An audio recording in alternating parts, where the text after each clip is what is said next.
So here we are again, Mike, another BBB. Isn't that awesome? Dude, that's incredible. I'd like to welcome everybody in that's listening out there. Of course, we've got another wonderful event happening right now. Tell us a little bit about this event, would you, Josh? What's going on? This is the biggest boxing tournament in Nebraska, put on here by our hometown gym in North Platte, top tier. This is a fourth year running, fifth annual Buffalo Bill Brawl. My apologies. That's all right. But Brad and Emily Garrett have done an amazing job putting on a great spectacle for all these fighters today. It looks amazing. Can't wait for the bell to start dinging. Sometimes people don't realize how much work actually goes on to put these things on, and you're right. It was a lot of work to get this thing ready to go. But yeah, welcome in everybody to the 5th annual Buffalo Bill Boxing Brawl. Oh, yeah. Mr. Brian Soto's with us on color today. Let's talk to Brian. Brian, give us a heads up. What's going on, buddy? Well, this is my first time here, and I'll be honest with you guys. I didn't realize how big of a production this actually is. I showed up here a little bit early and kind of just got a feel for everything, and the lights, the cameras, the professionalism that's here is outstanding. It really over the top for sure. Yeah, you're definitely going to find that when it comes to RA Productions with Gary and his wife Emily. They run amazing things. Of course, Brad runs Legion Combat Sports as well. Right. But today, he stepped up and put everything in line, and we got this tournament going on. So thanks a lot to Brad and Emily. Yeah, definitely. Dude, I've been watching Brad and Emily run themselves ragged for the last 3 weeks putting this together for everybody, and so I commend them entirely. This is not a small thing to do, and for them to range out as far as they do with the states that come in is absolutely incredible. It is incredible. I think it's pivotal and important for this area too, to have things like this going on, especially like top tier gym, Legion Combat Gym. The gyms around here and the individual sports that are popping up in this day and age is really good for people and kids out there, fathers, sons, mothers, daughters. What do you think, Brian? Yeah, definitely. I mean, youth sports is where it is. It's where it begins, the whole mentality of not just, sportsman conduct, kind of building goals and working towards those goals and everything. I mean, this is all where it starts here. Not just boxing, not just contact sports, but, football, soccer, softball, everything that's out there, this is where it definitely starts. It's definitely where it's at. We want to remind everybody that it's actually amazing. Legion Combat Sports is streaming us live today on Facebook for free. So if you guys got a Facebook page, make sure you go on there and look for the Legion Combat Sports, become a fan, and watch this whole event for free. That's kind of an amazing thing. What do you think, Josh? I think that's incredible because the last few years we've tried doing pay-per-views and we've had such unsuccess with them. So I think this live stream is going to give everybody what they want. There shouldn't be any glitching. It should be amazing. We'll take a minute and thank some of our sponsors here today. Also, we got to actually thank Allo Communications. Of course, Mr. Brian Soto's working for them. Big thanks. And we thank Quick Stop, of course. We thank Visit North Platte, the Visitors Center. Great Plains Realty. Of course, RA Productions. Don't ever forget that. Brigham's Tap Room. Wild Bill Fun Center. Of course, Eagle Radio. All the radio stations that come along with that. And Great Plains Realty. Top tier. Rise above. Special thanks to all those sponsors. And thanks to all the hotels that are helping put up all these amazing fighters. I mean, without them being able to put on the deals that they do for our guys, it's thanks to them as well. Yeah, especially. Hey, Micah, so where can we go to watch this on Facebook? I mean, what do we look up? What should we look up so we can check out the live stream? So you'll want to go to Legion Combat Sports. Just the Facebook link, Legion Combat Sports. And that's where you're going to find the link. Gotcha. It's very important. It's good to reiterate that. Because we want as many people watching it as possible. That's the one, Brian. So we got a special guest interview coming up here somewhere around 1 o'clock. I'm not sure the time, but one of our local boxers is going to be in, and we're going to have a nice interview with Mr. James Peterson, have him talk about his experience as a fighter with Top Tier. Now, Can't wait. Josh, you've spent a lot of time with Mr. Peterson. I have. Can you give us a little insight on how that's went? I mean, watching the boy grow as a young youth fighter into the young adult he's come a long way. An incredible determination, very unique with the way he uses his skill set. He gets away with being able to do stuff you really wouldn't traditionally see in boxing, which makes him an extremely exciting fighter to watch. My nickname for him is the Style Bender. Don't tell Israel Adesanya that.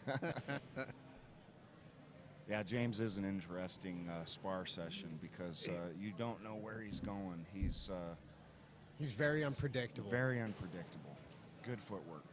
Would you guys like a guest boxer to come talk a little bit? Absolutely. I'll bring Alex Roberts from YI. Perfect. And that's the other thing. We're going to have guest boxers stopping in, talking to you, saying hi. This is exciting.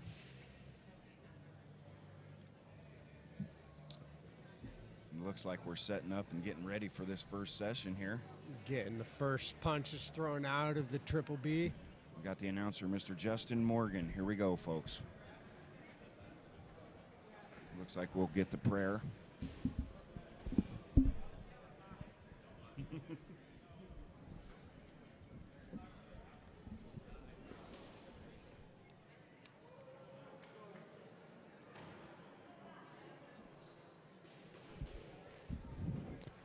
Ladies and gentlemen. There we go. Ladies and gentlemen, welcome all to the 5th annual Buffalo Bill Brawl. This is my favorite event of the year, and I love seeing you all here. So let's make some noise, get this thing going right, right? Hey. Come on, we can make a little more noise than that. That's what I like to hear. Thank you all so much for coming up. I would like to go ahead and get started today. I'd like to welcome Mr. Kent Hansen from Calling God's Covenant, or Remnant, Calling God's Remnant, to open us up with a prayer today. Thank you, sir. Heavenly Father, we just pray your presence in this house. We pray that you walk with each and every boxer, every official, every person that is involved with this thing. We pray your protection over this house. Guide and direct us. Lord, move through this house. May it be a day of success. May it be a day of growing and learning. Bless them. In your holy name I pray. Amen. Amen. Thank you, Mr. Hansen, very much.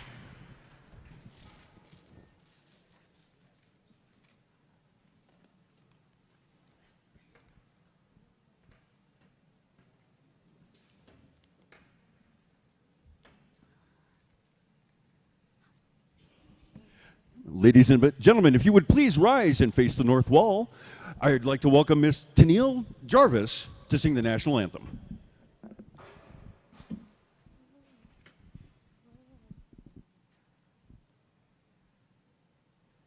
Oh, say, can you see by the dawn's early light what so proudly we hailed at the twilight's last gleaming, whose broad stripes and bright stars through the perilous fight o'er the ramparts we watched were so gallantly streaming, and the rockets regular, the bombs bursting in air, gave proof through the night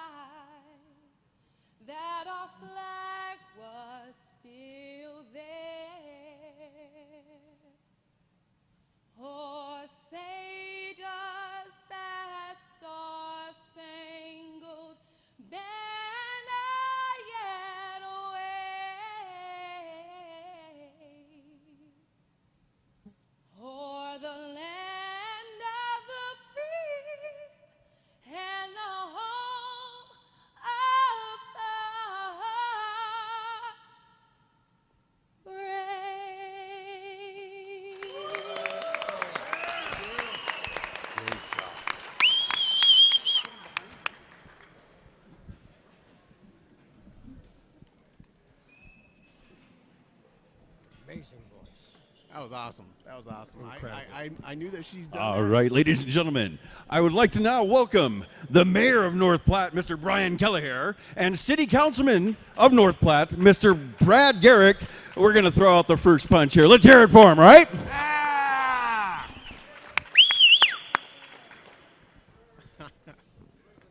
Look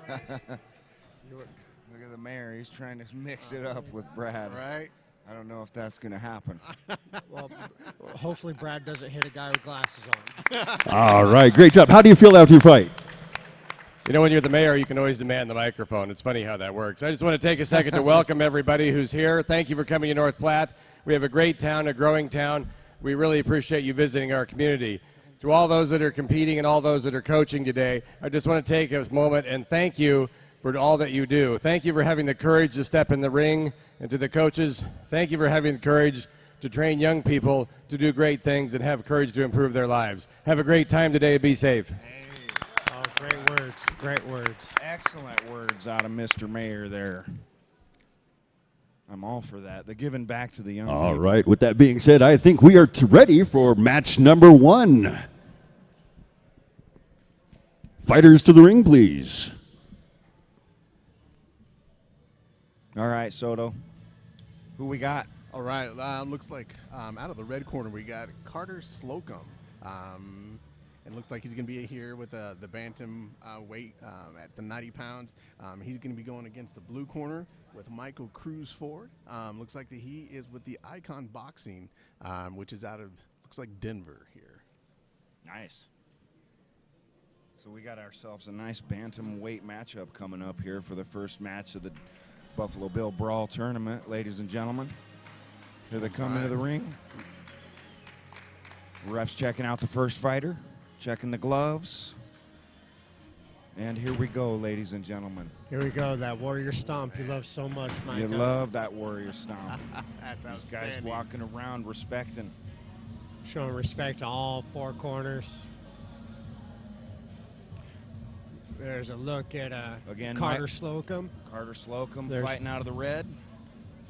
And then Michael Cruz Ford fighting out of the blue. 90 pounds. We got... Ladies and gentlemen. Ladies and gentlemen, please help me welcome to the ring, fighting out of the red corner, with no gym, fighting independently in the bantam male division. Please welcome Carter Slokum. And fighting out of the blue corner, coming to us by way of Icon Boxings. Let's give it up for Michael Cruz Ford. Looks like these 2 young gentlemen came to box. Yeah, definitely.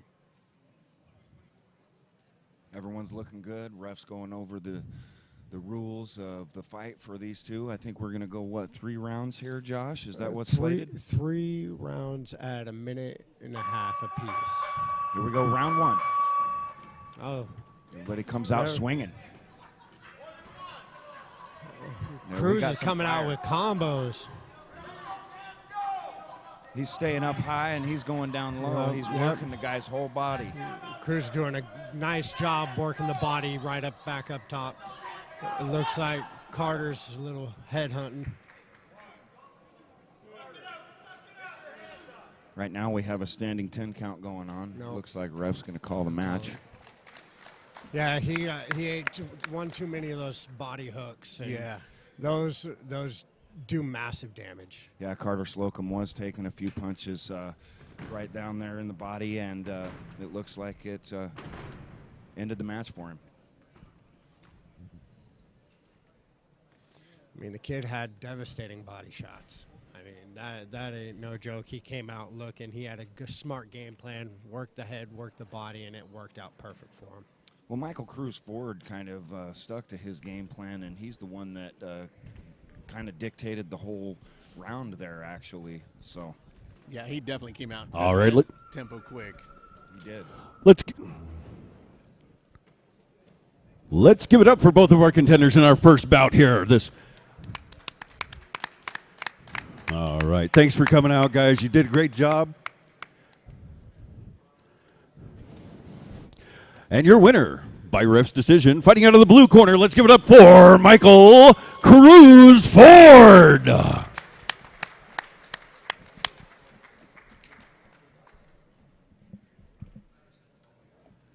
Everybody, welcome to the table, Mr. Brad Garrick. He's the one who threw out the first punch with the mayor out there.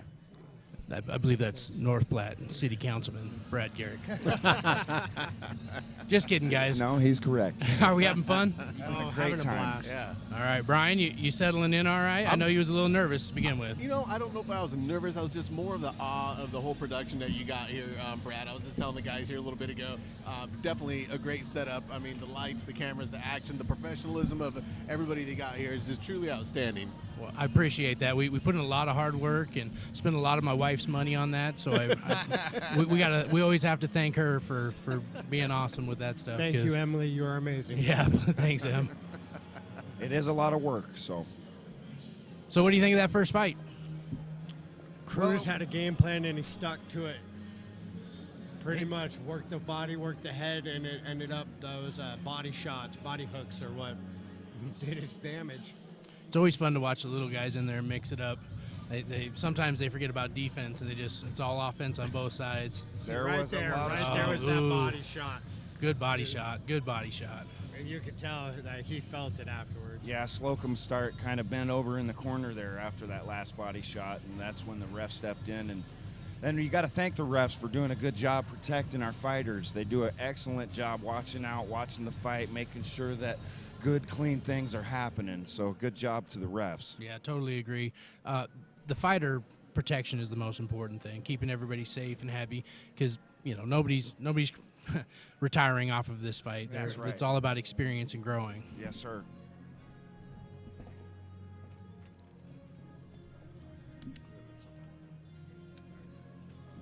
Awesome. So it looks like we got some of our next bout coming up here. It looks like Christian Guerrera from the OG Hastings Boxing Club in the intermediate male division.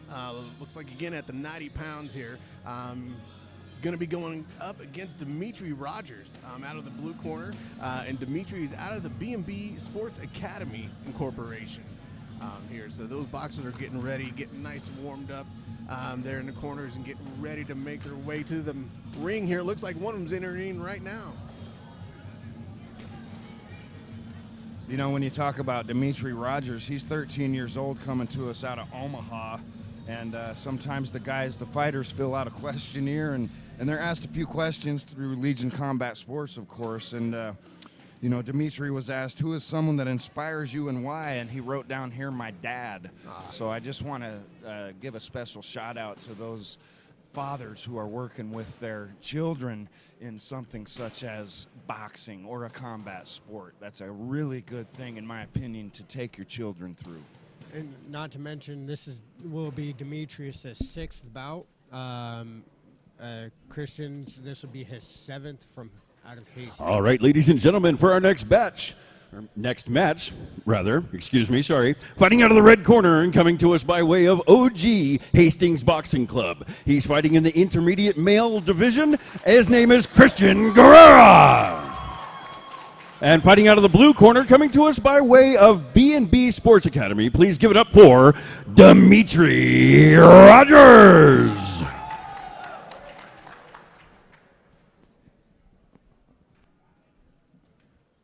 These boys are looking like they're ready to box.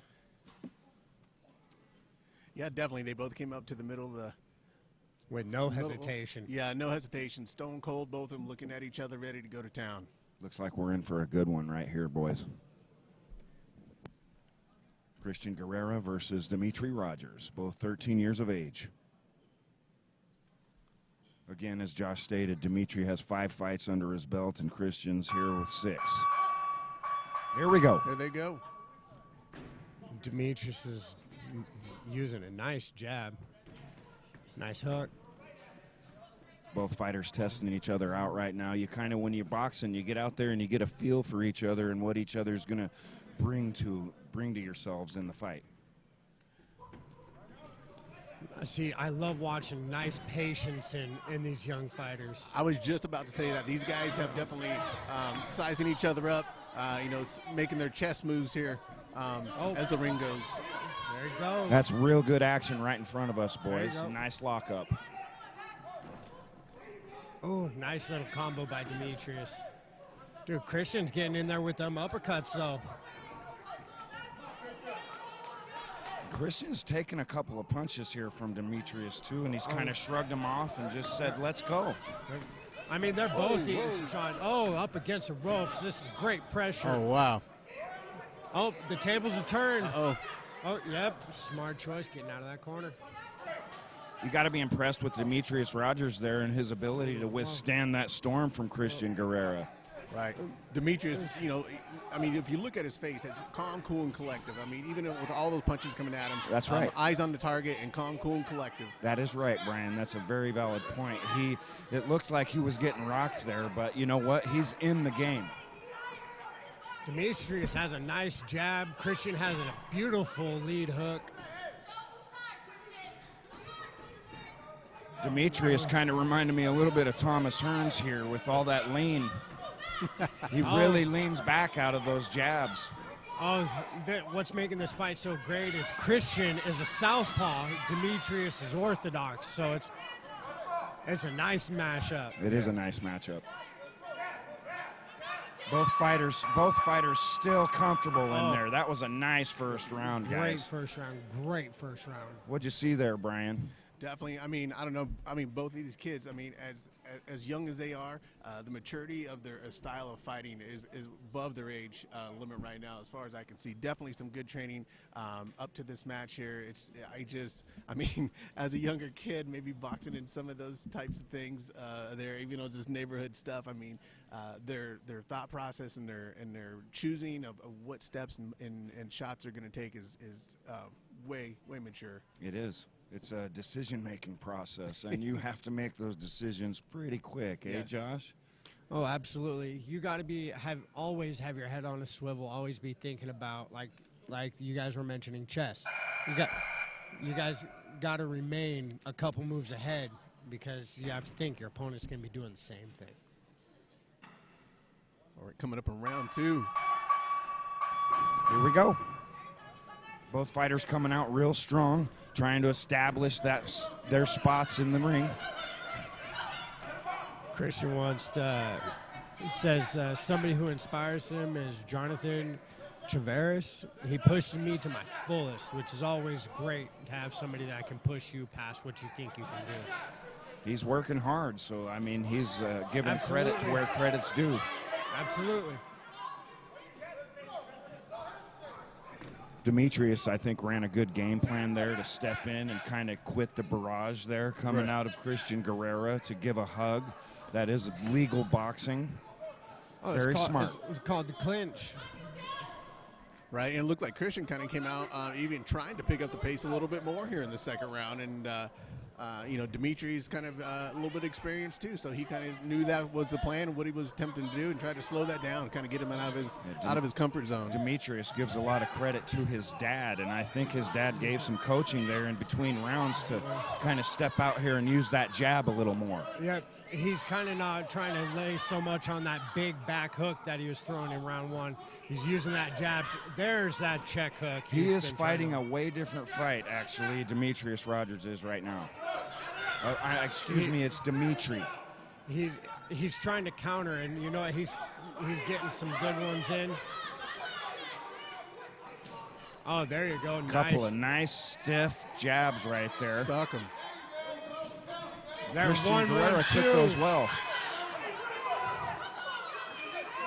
These boys are putting it all on the line. I think it's a better game plan we're seeing for Dimitri Rogers here, guys. He got some good coaching after that first round. He's doing a great job of pushing forward, and then when Christian tries advancing, he goes instantly onto that back foot and lands on that check hook. Beautiful round. That was a beautiful round. I got to give that one to Dimitri Rogers there. He got coached really well into that round and fought a better round. Oh, I agree 100%. Christian Guerrera came out strong in that first round, and I got to give it to him there because he was landing all the way up and down the body from the head to the body, and he had good combos going on. And I think Dimitri Rogers needed to sit there and wither that storm and decide what was going on in this fight. you know, both of these guys coming out with the tempo that they've had here so far. I mean, just the physical training that they've had. I mean, they're still in it. Not much has slowed down even through the second round. I probably don't expect much to slow down here either on the third, but we'll see who's got the gas in the tank. Nice fight, guys. I bet you that the pace is going to pick up. It's the last round. This is where they lay it all on the line. Definitely. Right That's right. This is the third and final round, guys. We have Christian Guerrera versus Dimitri Rogers. Here we go. Oh, and they come out swinging. Oh, those are big bombs that are. He is. He was coached to throw those bombs. Dimitri's trying to Oh, catch my him on the gosh. counter. Oh, Christian's Up trying against to the rope. ropes. This is a great boxing right here. This is what amateur boxing is all about right here. Oh This my is gosh, the purity of Dimitri's it. got him on the ropes. He keeps catching him with that 1, 2, 3. That is the 1, 2, 3 we see there. He Bam. starts with that nice left jab. Christian came out the There you ropes. go. Oh my gosh. Here comes Christian. Oh, Christian Guerrera needs to weather that storm a little bit. He's Yep. taking some good Oh. shots there. He needs to keep moving. Yep. I don't want to see him Don't- stop right yep. now. He Don't- needs to dance out of there. He's got to get away from those ropes. You The know, first round, he's doing such a great job keeping off those ropes. and Dimitri, you know, I mean, he needs to realize that and keep that pressure on him. You know, keep that pressure. Don't let him get any breathing room, and then, you know, give him what you got. Christian finally used that hug lockup right there. He was taking a lot Oh, from nice, Dimitri. nice two from Christian. Crowd's getting into it out here, guys. We got a nice fight on our hands. This is a great fight. I'm telling you, Dimitri Rogers with that stiff lead jab. That is a good setup, boys. Yeah, not too often do you see Dimitri throw a punch without another one coming right behind it, or two of them coming right behind it. He's coming with the combos. Nice head movement by Dimitri. That was nice. He changed it up there too, Brian. I hope you noticed. He went down to the body and then came up with a left hook. He's throwing nice combos right now. Yeah. Yes. Dimitri's landing with that check hook, that lead check. Right there, landed again. I think it's time for Christian Guerrera to kind of. There it is. That was Good match, guys. That is some great boxing. Great boxing. That was a treat, guys. That was. What a way to start off. If you're a fan of boxing, you just witnessed a really good boxing match right there out of two really good boxers. That was a treat. I can't wait to see what these boys do when they get older. If they're doing this style of boxing at this age. Nice respect in the middle of the ring. Both fighters going over to thank each other's other coaches. And that's what it's all about right there. Good camaraderie. Those two were just throwing fists, and they're shaking hands and giving each other's hugs and respect, and that's what it's all about. Oh, before the first bell, they wanted their enemies. At the end of the bell, they become friends. What do you see there, Soto? Like I'm saying, I'm just still really impressed. I just happened to take a look at the sheets here really quick, and I wanted to see what age these kids were. I mean, these boys right here, 13. these young men are 13 years old. And like I was saying, you know, the maturity. Ladies and gentlemen, your winner of the next bout Here we go. by split decision, fighting out of the red corner. Let's give it up for Christian Guerrera. Wow. I don't know I about don't that. know. That was a tough call. Yeah, I did not see that coming. Hey, I did not see that Hey, coming. I don't want the job of being a judge on any of these Me neither. fights. They have a tough job on their hands. Oh, they do. But Right. That was an evenly matched fight. I mean, you really could have gave it to either one. Right. I gave it 2-1 the other direction. I'm with you there, Josh. Dimitri really stormed back on those last two Those rounds. last 2 rounds, that boy did an amazing job. His check hook was finding a home. He was doing great off the back foot, not letting pressure get to him on the inside. I mean, he was doing a great job. Right. And it looks like they're moving right along here with the next match coming on. Looks like Alejandro Cario, Icon Boxing, intermediate male. More from Denver, Colorado. Right, definitely. 119 against Javion Robinson, and he's coming out of Pena's Boxing, Des Moines, Iowa. So definitely from different sides of the Midwest here, and We'll see. These guys look like they're a little bit older here. Probably about 16 or so. Is that what we're seeing? That's 13 and looks 14. like we got 13 and 14. Oh, gosh. Alejandro's 13. His nickname is Project X. Great nickname. You gotta love it when they got a nickname. Yeah, definitely. Start calling him the X Factor. Micah, did you have a nickname growing up? I probably had a couple of them, but when it came down to it, I was called the microwave because I heat up. All right, ladies and gentlemen, up for our next bout. Please help me welcome, fighting out of the red corner and coming to us by way of Icon. Oh, I'm very sorry. We got to stop it here.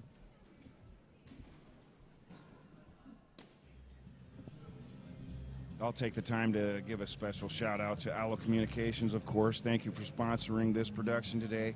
And we'll give another shout out to the Quick Stop Shops of North Platte and the surrounding area. Special thanks to sponsor this event, and we appreciate your sponsorship. Thank you.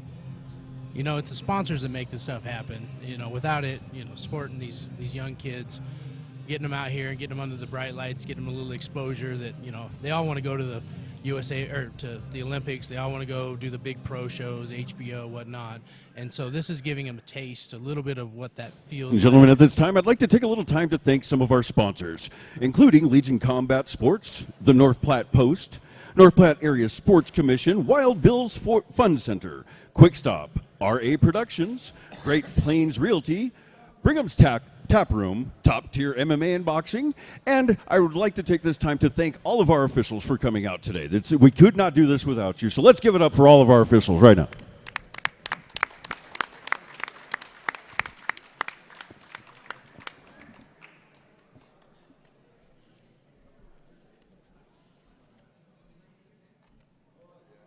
Looks like they may have worked out whatever issue they were dealing with there. Right. If you look at both of these fighters, again, their composure. I mean, they're calm, but looks like, I mean, the fuse is lit. They're definitely getting ready to go.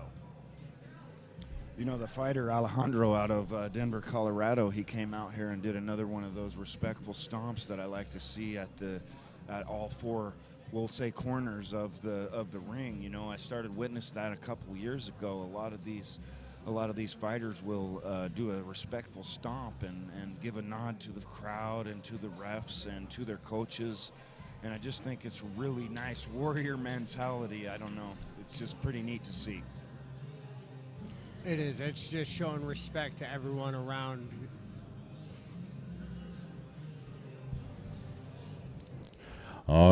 Ladies and gentlemen, we do have a correction on the last bout. Ooh. It was a 4-1 decision for the blue corner, so let's give it up for Dimitri Rogers. Okay, I thought that was a misannouncement. Josh, we were right. As we watched that fight go on, we thought Dimitri Rogers came with that victory. So there is the correction. Dimitri Rogers has won against Christian Guerrera. Oh, and now they're just exploding. I mean, the kid did an amazing job. I mean, I'll give round one to Red. Yeah. Like 100%. Most He had definitely. great pressure, doing amazing.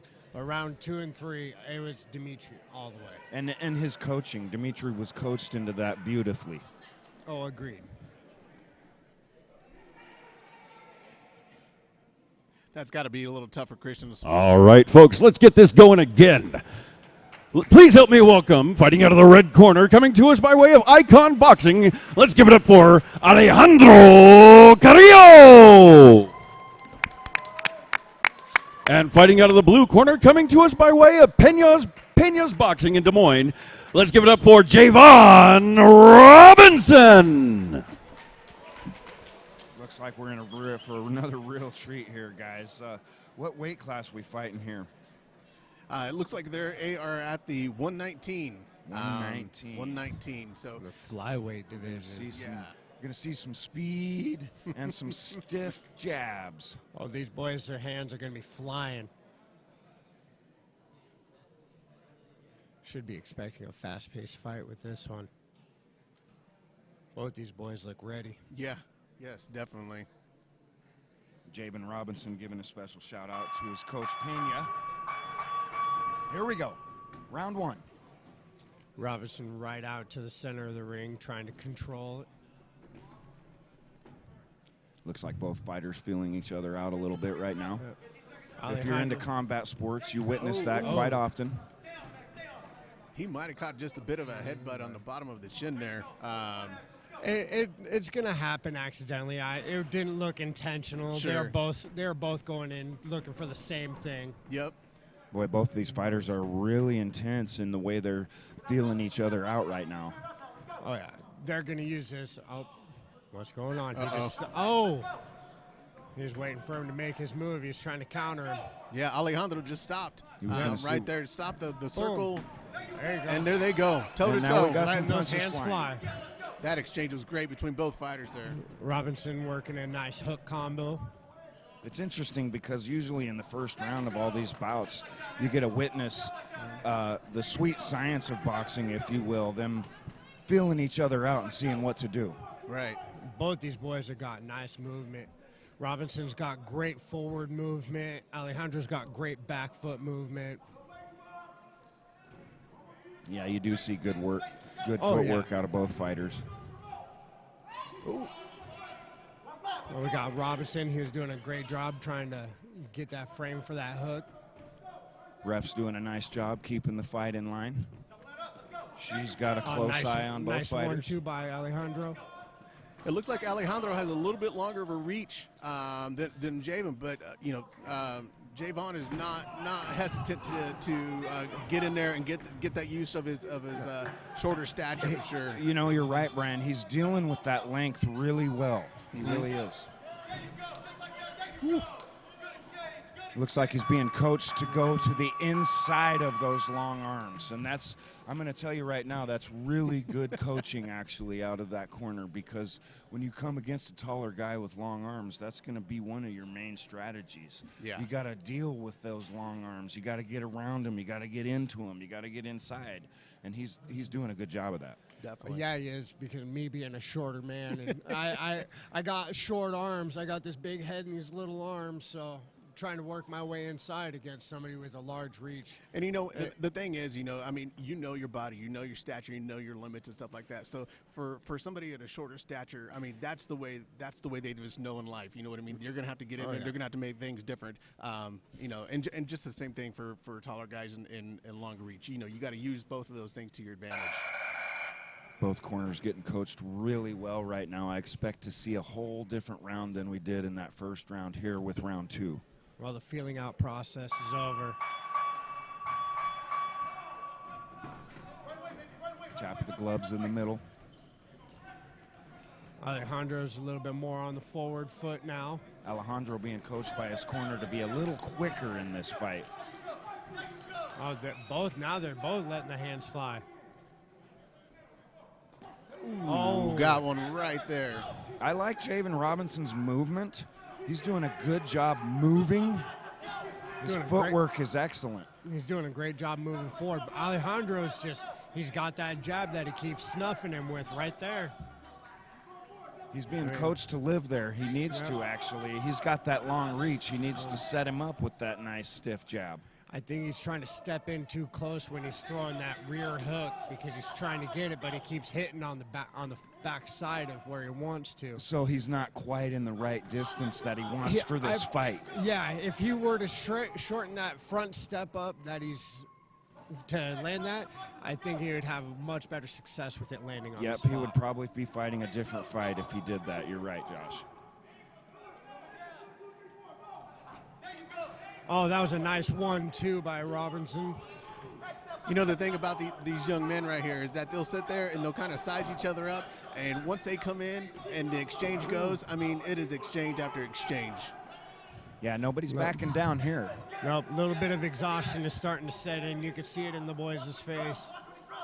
Yep, and those gloves start to get a little heavy. Josh, can you talk about that a little bit? Tell us a little bit about exhaustion and kind of what sets in when you get into that second round, that third round. It's a difference, isn't it? It is. It's going to be that third round is where your conditioning is setting in, because you're wanting to go at such a high pace, and then all of a sudden it gets harder to move your feet, your hands get heavy, And then when your hands get heavy, you do the big ol' and that is when you're in danger. You tend to think differently, don't you? Oh, yeah. When I'm in there and I get into that second and third round, my thought process, and Coach JJ's got on me a ton about this, my thought process changes because of being tired.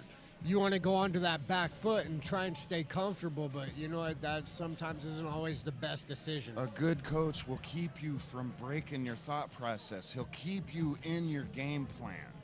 Absolutely. And that's easy to do. I mean, when you get exhausted like that, desperation things start coming like that. You start looking for haymakers. You start looking for one-punch type of deals, and you got to stick to the game plan. Brian, you were a great wrestler. I mean, you experienced, seriously, you experienced some of that in wrestling, right? Oh, yeah. I mean, you go into your third period, and even if you hit overtime, I mean, you're gassed. You're gassed, but you got to stick to that game plan. Keep it going. You got to stick to that game plan.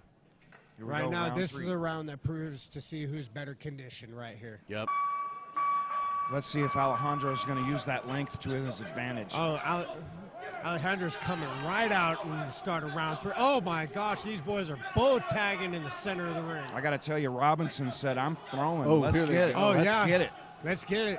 Still pretty early in the third round, but they are going to town. Yeah. These boys are saying, let's get some. Robinson's stepping out of the game plan a little bit. He's going left, right, left, right, left, right, left, right.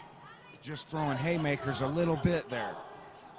So Alejandro's going to have to deal with that and stick with the plan of that stiff jab. Robinson's doing a great job of coming out of the clinch with a body hook combo.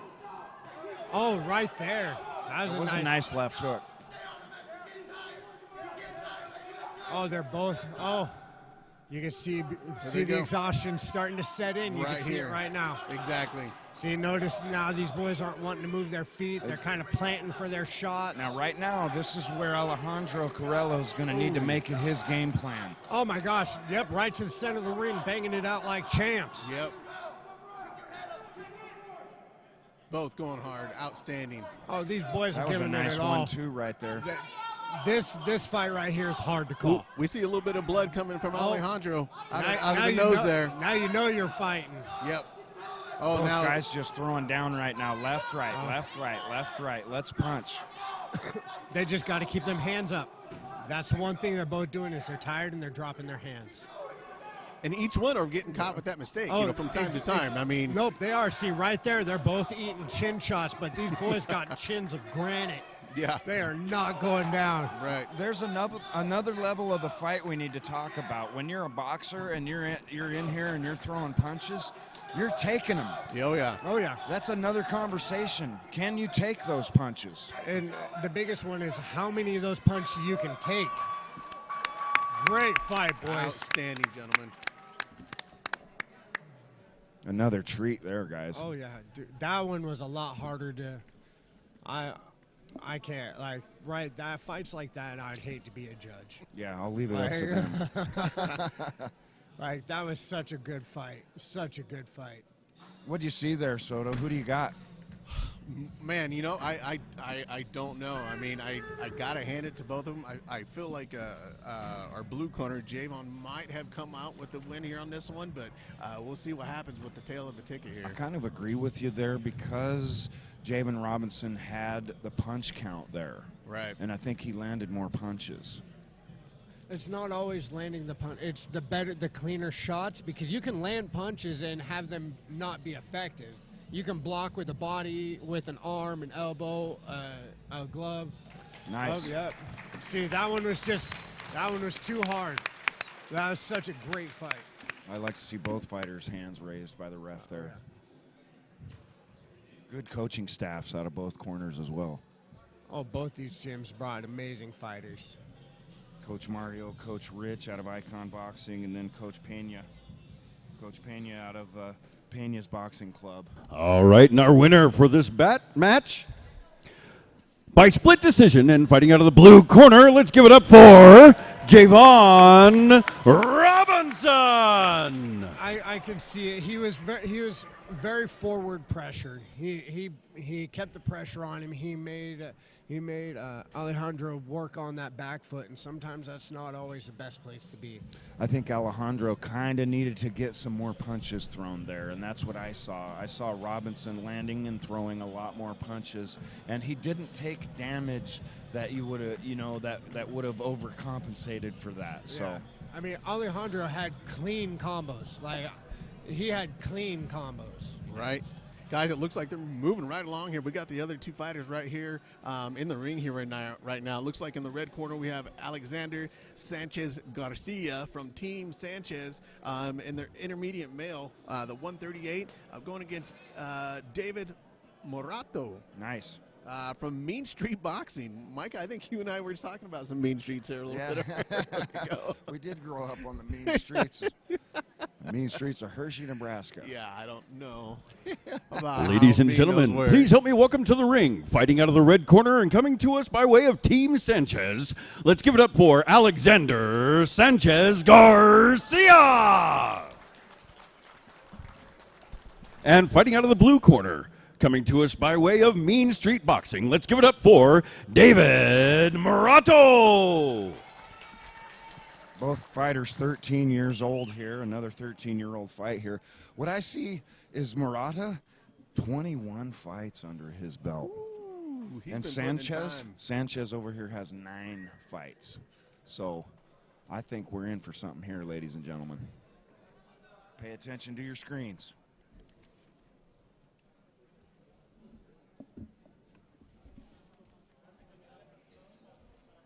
All right, and it looks like David, kind of looking at some of the information here, wanted to know how he got into boxing. Looks like his dad had kind of helped him out, moving in this direction here. Another dad. Here we go, round 1.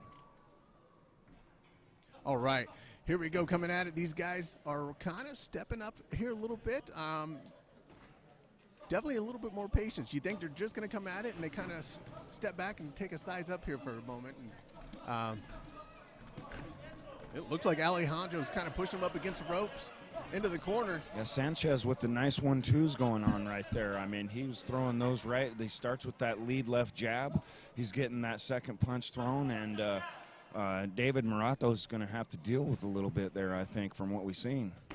Yep, looking right now, looks like David might have caught one right there in the nose. He's got a little bit of blood coming out there, and there's another shot right to that side of the nose there.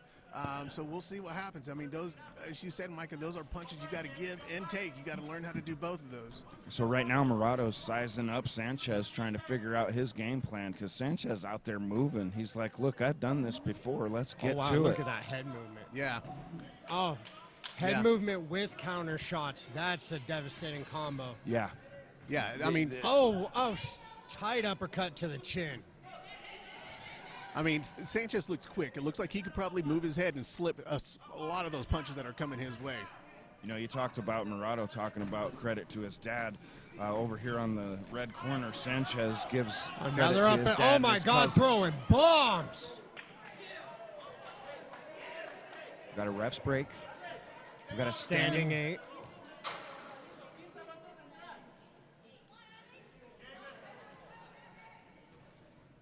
Here they come back at Can't it. take too many more of the. Oh, wow. We got a Beautiful knockdown there. shot by Sanchez.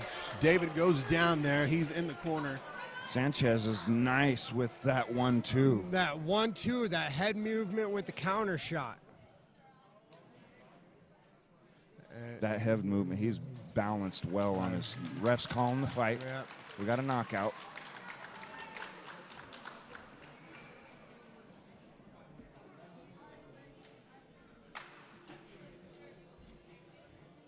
So even though, like I said, this is one of my first times here, and kind of getting used to some of the rules here. Maybe this might be a little bit insight here for our watchers here. So if a fighter does go down and he gets back up, so the referee gives him an 8 count, and then they can decide whether or not if the fighter should continue or not. If you get a standing 8 count, if you get knocked down, the ref will make a judgment call if it's safe for you to continue at that point. Okay. Because which is very important. As we were talking earlier with City Council member Brad and the owner of Legion Combat Sports, it's important to take care of these fighters. Yeah. They're young. And we they're don't want them hurting athletes. each other. No, and they're coming up in a sport. And so that's part of what you're talking about there, that decision-making process from the refs. It's hard for an official when you get put in that position. You got a standing 8 count.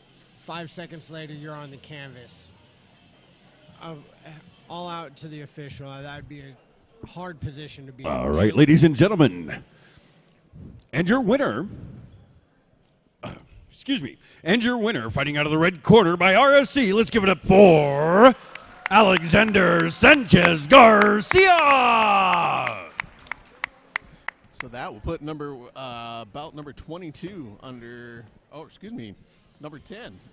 Number 10 and 22. Right there we go.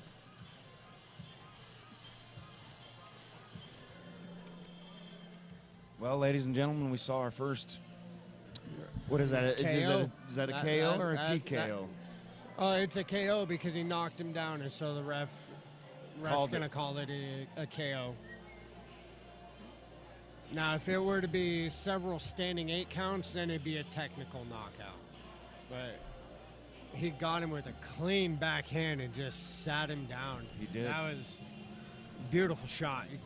That's what you train for every day, to land one of those beauty shots. All right. How are you guys? How's it going? We got Coach JJ visiting the booth down here. Coach JJ, of course, coaches boxing for Top Tier here in North Platte. How's it going, Coach? Good. How are you guys doing? Doing all right. Good Seeing fight some so good far. boxing. Yep. Amazing So boxing. I've got so a far. guest kid for you. Alex Roberts wants to come talk to you guys. So And Alex Roberts from Young Inspirations, another boxing gym here in North Platte, Nebraska. you'll be able to hear everything what he's saying.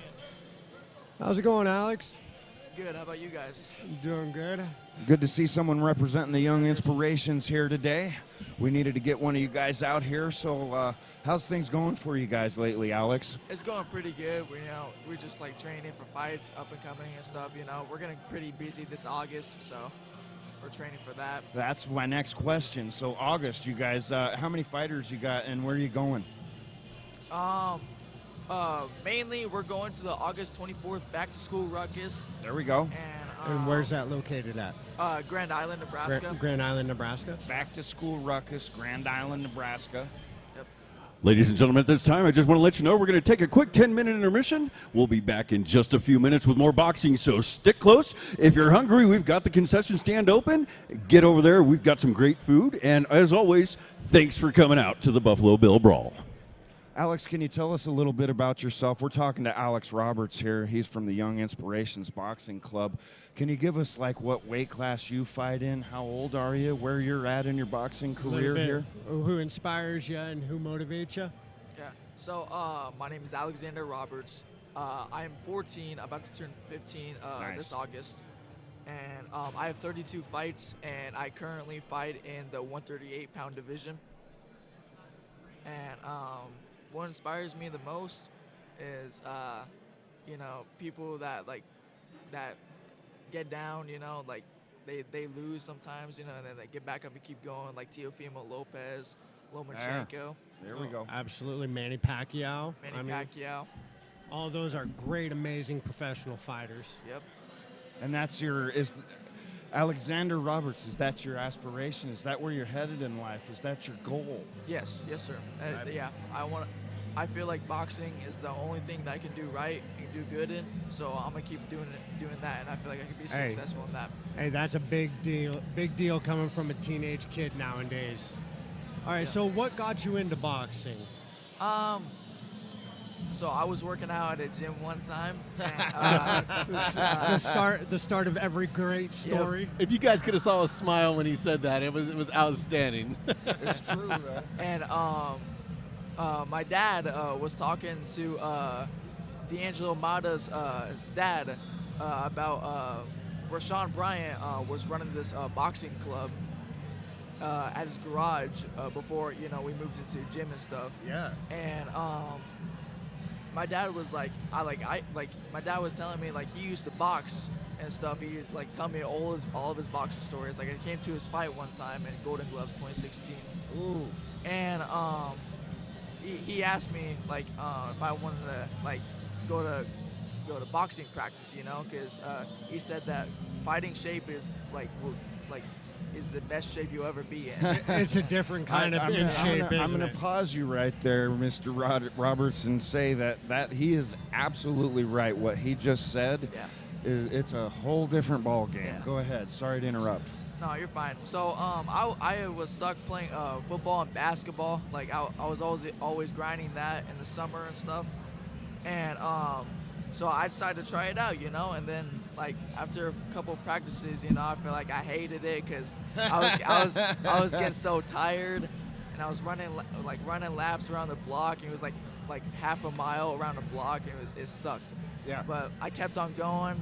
I kept on going, and keeping that grind on, that's all any of us can do is Yep. just keep grinding. He kept on going. Please pay attention to that, listener. He kept on going. He didn't give up. And like eventually I just fell in love with it, and I just kept doing it, falling in love more with it. And like my coaches, Rashawn and my dad, you know, they gave me hope that I can like be a good boxer. And I got my first fight February of 2022.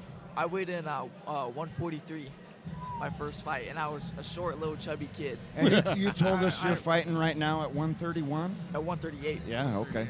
Yeah. And so, like, I basically just got taller, you know, got skinnier, and then I started building muscle on top of it. So I remember watching you and Jeter those years ago, and you both were short and chubby, and now you're tall and skinny, and Jeter's still Jeter. Hey, Jeter's got his first win. We got to give him credit. But here, Alex Roberts representing the Young Inspirations right now. It's been a good interview. You guys are going to Grand Island end of August? Yeah, August 24th. August 24th. There's a back-to-school boxing tournament. Yep. If you want to head out there, check out the Young Inspirations. Check out Alex Roberts. He's going to be in the ring, getting into it, representing the Young Inspirations. Alex, thank you very much. We appreciate your time. We appreciate the Young Inspirations, and you guys keep it up. Keep showing up at these tournaments. You guys keep being an awesome team, and let's do this. Thank you for letting me have you here. Yeah, we appreciate you, brother. No problem, Alex. Thank you very much, bud. Thanks, man. Quick timeout, guys. Brian, will you take us into a timeout? We'll be back in about 8 minutes. You guys, we're going to go get a couple of refreshments. Brian, take us out.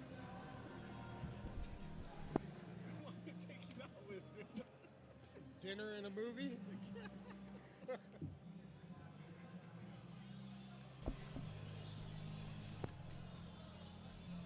All right, so we definitely got some crowd coming in here today, guys. If you're out and about doing some things, if you're sitting at home, maybe watching this on Facebook, come down here.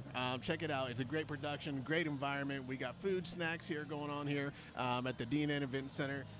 This is the first group of guys that we have going in here right now, and I know we have quite a few others going out through the weekend. Mike, I think this goes through Sunday, don't it? Yep, 2-day tournament. Lots of belts being given out. This is one belt, if I was a boxer, that I would want hanging on my shelf. Most definitely. I got you. So this is session 1 here right now. How many sessions will we have here today? We'll have 2 sessions. We'll take an intermission after these first 11 fights. Okay. And I think we are on, we'll be coming up to the 4th fight here in about 5 minutes. But, okay. All right, sounds good. Well, we'll kind of keep everything going here, and we'll be back here in just a few minutes. Real quick, special thanks to the sponsors, Allo Communications, Quick Stop in North Platte. Visit North Platte Visitor Center, Great Plains Realty, RA Productions, of course, Brigham's Tap Room, and the Wild Bills Fun Center. Thanks for sponsoring this event. We'll see you shortly. Stay tuned in.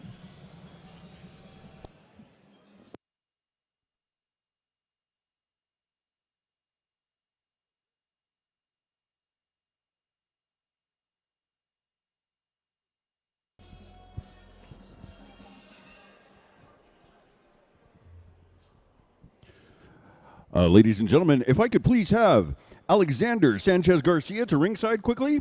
Alexander Garcia Sanchez to ringside quickly. Thank you.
May I have your attention, please? All officials to ringside, please. All officials to ringside. Thank you.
Can I get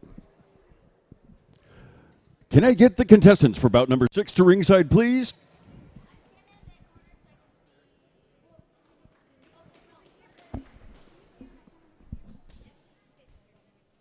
All right, so it looks like what we have our next guys coming up here, Micah.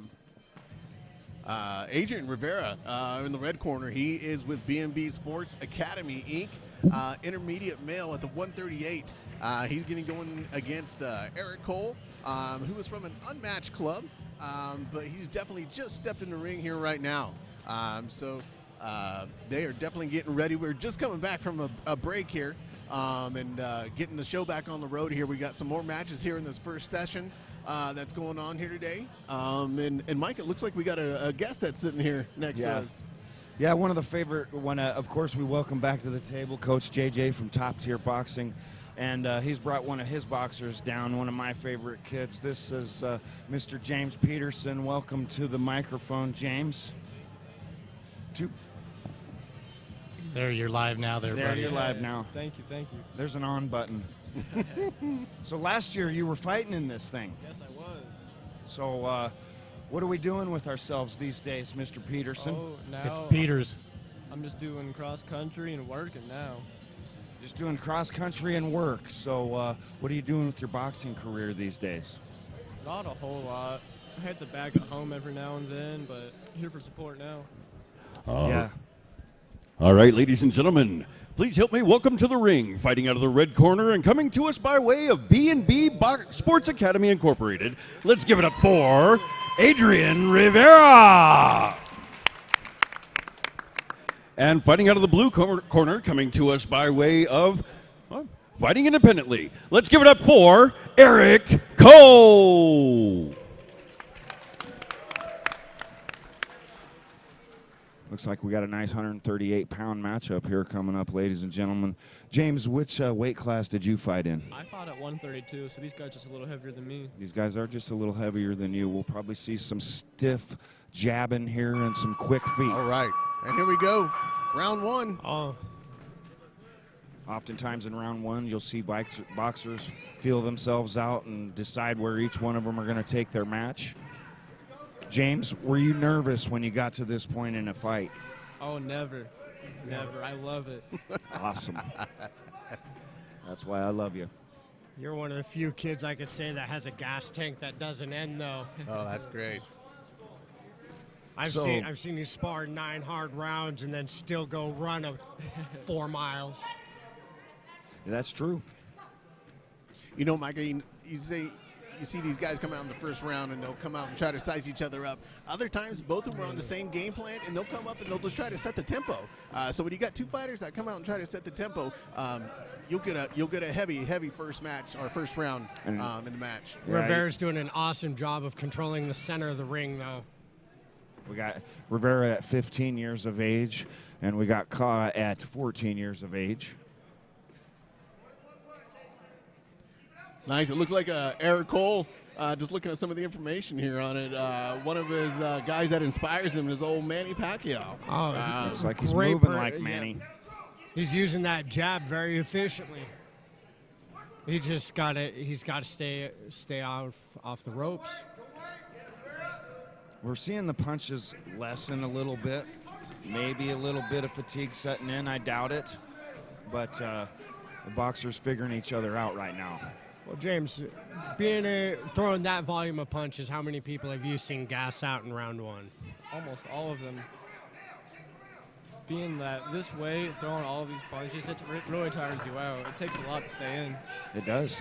I mean, and that's just another feature of a game plan there, James. Wouldn't you say? I mean, not only is it your skill and you're giving and taking punches and stuff, but to sit there and kind of analyze your opponent and seeing how much gas he takes and kind of anticipating that. I mean, that's all falls into the live game plan that goes on there, right? Yeah, totally. I want to say Adrian Rivera, he's fighting for B&B Boxing out of Omaha, Nebraska, of course, and he's asked down here with a question, who is someone that inspires you and why? And I think it's just great that he says Terrence Bud Crawford, of course, yeah, awesome. Because he's from Omaha, but of course, us Nebraskans, we all kind of like Mr. Crawford, I'd say. We like the Bud. Yeah, we like the Bud. Yeah. Speaking of liking the Bud, we like the Peters. Do you have boxing plans in the future, James? We'll see what next year brings for me. I kind of took this summer to chill out, make some money from working. Right. Might be back in the ring next year, though. Right. We would love to have you back up at the gym. Always. All right. Coming in round 2, guys. Tapping the gloves. Great sportsmanship. Oh, they're right back at it heavy in the start of round 2. Yeah, both these fighters want to come out punching.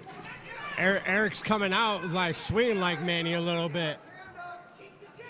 How do you pronounce Eric's last name there, Soto? What do you say? Ko.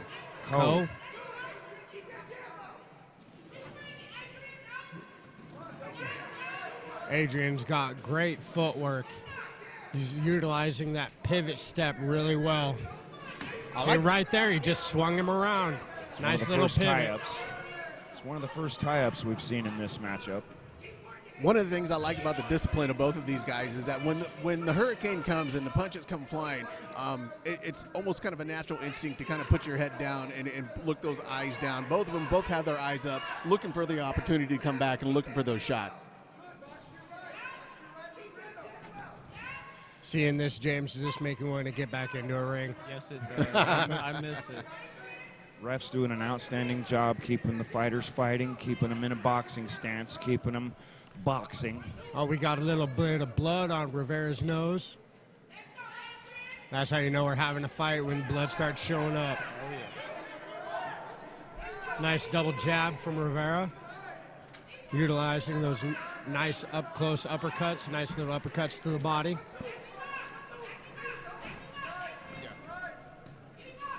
Nice hook from Eric.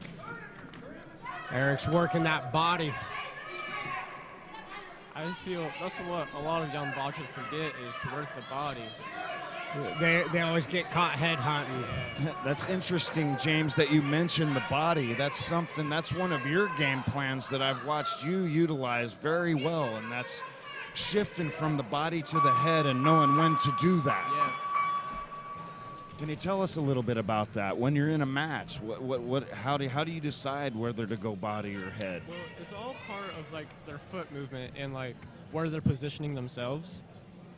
So if they have their hands up and they're very aggressive and they're coming towards you, I would always step back, analyze, and then throw a body hook or a body straight and just feel their momentum. And so you're feeling him, you're checking him there a little bit, right? Yeah. My whole plan as a boxer is to analyze them and utilize what they are doing against themselves. Yeah. James is one of the best feint jabbers I've ever had the privilege of sparring with. He likes to lead with his power hand forward, so you think you're going to be getting a backhand jab, and then you won't. That's why I call him the style bender. You don't know what James is going to do. All right, here's the third and final round for these boys. All righty. Great sportsmanship all 3 rounds. Eric's looking to slow down a little bit. Those hands aren't flying like they were the first 2 rounds. Adrian Rivera representing Omaha, Nebraska, and Eric Coe representing Madison, Nebraska. Do you see game plan going on here, Brian? You know, I feel like they're trying to get I kind of like to call it the CQB type of thing. So close quarter battles, you know, them guys get in tight. They're definitely trying to look for those inside punches. And both of them have great inside game. I noticed that they both abandoned the body and they're both going to the head now. You can tell the fatigue set in. They're just trying to finish it. Yeah, got some heavy feet, a little bit of heavy feet going on. Yep. Ooh, that was a nice. Oh, right. Oh. Adrian Rivera had a couple great punches. I thought that was going to happen. The ref is directing the boxer to the corner where she would like him to stand, and she's given a standing 8 count. Oh, they're going to go ahead with it. Yep. She decided the fighter was okay, and here we go.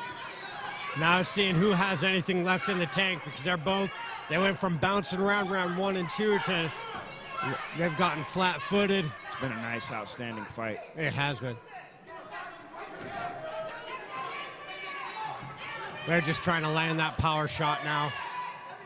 I got to tell you, I appreciate the job the ref has done in this match, too. She's really stepped in and protected both fighters. And if you watch her, she breaks them up, she's looking at eyes. She's looking at physical things of each fighter. She wants to make sure that everybody's safe. Well, he ate a body shot on the ropes right there. Ref gave him a warning.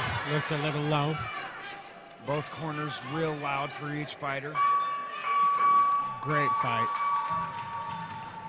James, can you talk a little bit about what we just watched there? Can you tell us what happened and who you think might have be on top of this fight? Adrian Rivera, for these first 2 rounds, he was very center controlling the center. That's a very big, important part of amateur boxing. That's what refs and the judges look for. Eric Coe, starting the end of the 2nd round and the 3rd round, looked like he got more aggressive and was trying to get some finishing punches in.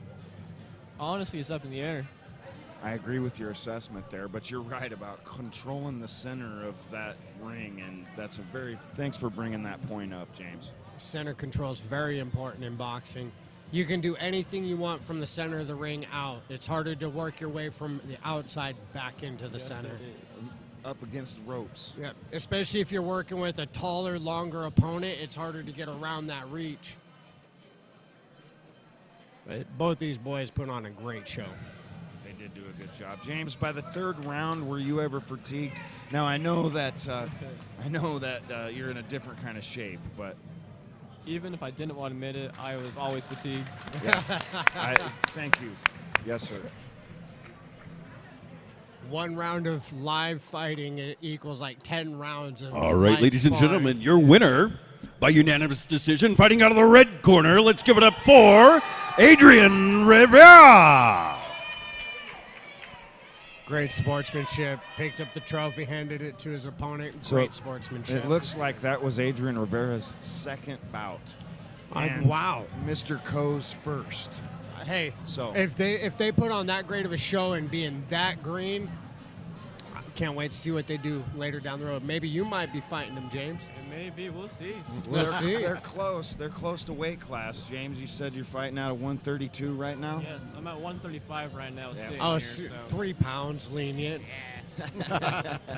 you can work around 3 pounds. I'll eat a cheeseburger or something. Get James James Peters, of course, fights. Can I get Andre Marquez to the glove table? Andre Marquez, please, to the glove table. Thank you. I was just going to say James Peters, of course, fighting for top tier.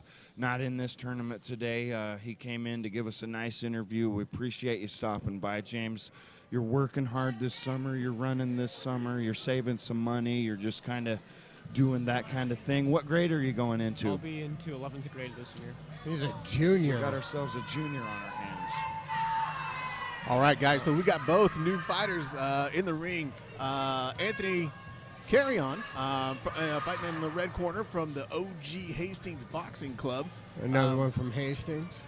Right, and then we got Reno Busby, and he is coming from the B&B Sports Academy Incorporation. Here, so these guys are in the corners getting ready to go.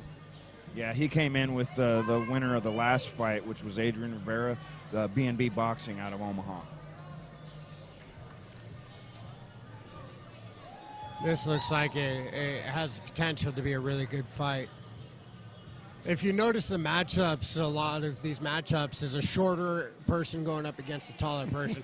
Almost everybody has a big, there's a big reach gap. All right, folks, here we go with another one. Please help me welcome, fighting out of the red corner and coming to us by way of OG Hastings Boxing Club. Let's give it up for Anthony Guerrera. And fighting out of the blue corner, coming to us by way of Team Sanchez, let's hear it for Jose Sanchez Estrada.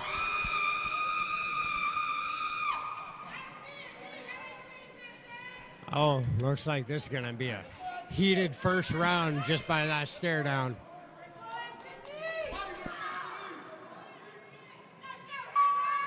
All right, here we go. Opening bell there, right out to the center of the ring swinging. Both fighters do have a little bit of height on them. Oh, nice body shot from Blue. I think it's that reach disadvantage that Red's coming for.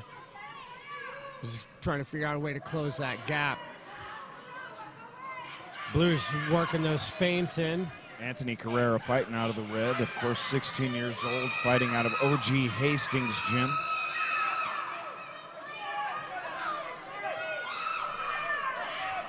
He's just walking him down. Can't be taking too many more shots like that, though. There's a couple of nice uppercuts happening there. They are fighting out of the blues, paying real close attention to what Guerrera's doing. He's really watching the spacing. It's really amazing. He's got him backed into the corner, and now he's going off right there. Anthony just teeing off. He's got to use those ropes to his advantage. Use the ropes to help slip those punches.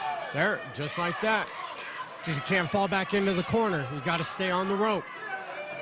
That's how you withstand that barrage. Yes. So it's kind of a big deal when you're backed up against the ropes on what to do. James, can you give us some insight on there what we to go. do? There's some nice body work. He's flipped it around now. Yep.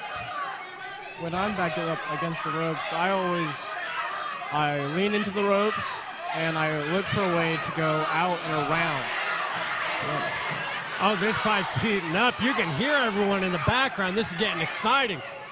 Yeah, this is a nice fight going on. Sanchez keeping him up against the ropes there.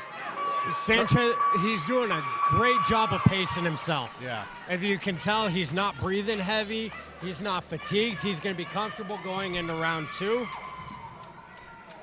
Brian, can you tell us who's fighting there out of the blue corner? So I think I might have my list wrong here, but it looks like it's Jose Sanchez Estrada, who we have there. Originally, I had it as Reno Busby, but I think it's Reno. Is it Reno? Okay. Yeah. I thought it was Reno. Even the announcer had gotten it different, so definitely my apologies. Yeah, that's okay. We got a couple of missed pages, but I believe the blue corner is Reno there. We saw him fight here last year. I believe he got a victory as well. Okay.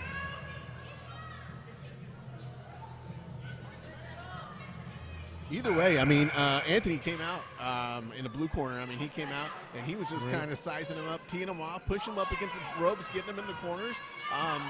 And, you know, to be honest with you, Reno just kind of took it, tried to slip as many as he could, and then waited for his opportunity and switched the tides. Yes, sir. Frankly, I was impressed with the way he took those shots because that was a nice barrage of Carrera coming out of the corner like that. Now, see, you can tell they both slowed down a little bit after round 1. That feeling process is over.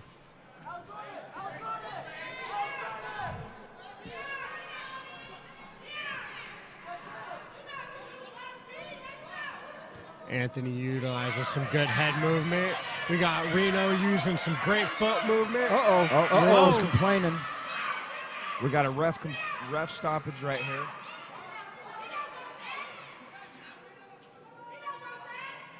The ref's talking to him about back of the head punch shots. Reno was complaining there a little bit, saying that he took a couple shots to the back of the head. Is that what you saw, James? That is what I saw too. Yeah, I agree. You know, I always thought that too in boxing. I mean, everybody knows the rules, but I mean, to stop and turn around and look at the ref, I mean, you've got to have your guards up at all times. It doesn't matter which combat sport you're in. Oh, you cannot punch in the back of the head. Right. There we go. We got the corner right in front of us. We got some action going on, This is a boys. nice fight, guys. The referee's got a fight on her hands. Oh, yeah, she does. And she means business. I'm really impressed with Reno's ability to stick with that barrage out of Cerrone. He's using the ropes greatly, Mike. He's using them to get off. He's using it to help with his pivots. Ooh, there goes a body shot. There goes an uppercut by Reno. They're both That's a nice 2-1, 2-1. And see, I like these boys are pacing themselves. I like because how they know they got one more round. This is just round 2, ladies. Oh, beautiful uppercut by Anthony. Oh my gosh, an amazing round 2. That was some great fighting right there. You guys, we're in for a treat right here. You're seeing a lot of stuff as you look at the replay there. These two guys are really getting into it right here. Anthony Carrera with 19 fights. I don't know how many Reno has under his belt, but we know Reno's experienced. I like his rope dancing. He knows how to deal with the barrage when it's coming in. I was scared for him there a couple of times, and he wasn't. No, you know? and that's the biggest thing is staying calm under pressure, especially when your back's against the ropes. But having the confidence to be able to know your footwork's going to get you out is the biggest key. One of the things I love about James Peters is his rope game, his footwork and rope game like that. You feel like he's going to just be beaten, and it's not happening. That is not what's happening. No, I've seen James purposely give up round 1 just to come back in second and third round to show him what for. Round 3, ladies and gentlemen. This is a nice fight. Third and final round. Looks like Anthony's trying to apply the pressure again. Reno's doing a great job at using his feet to stay on that back foot and keep out of Anthony's power shots.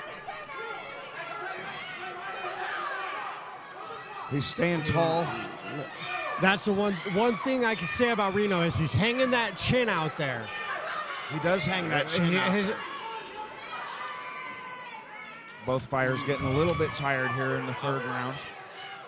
If you've never been in it and you've never been in the third round, it's a different kind of tired. Yes, it is.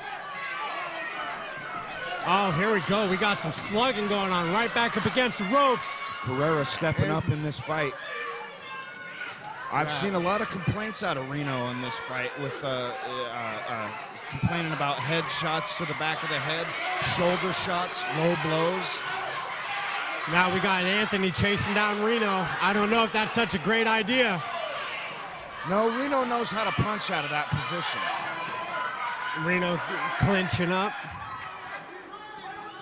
Good stoppage by the ref. Oh, nice backhand by Reno. Reno using that jab, that 1-2 to try and get him out of that corner. I like how Reno starts with the 2. I like that. It's very uncommon. It is uncommon. You don't know what position he's going to be in. You know, even though Reno's throwing those punches and hitting Anthony solid with those punches, he goes unfazed. He might get stunned for a second, but he comes back hard. There it goes. This is a war of attrition right here, ladies and gentlemen. These boys are putting it all into it.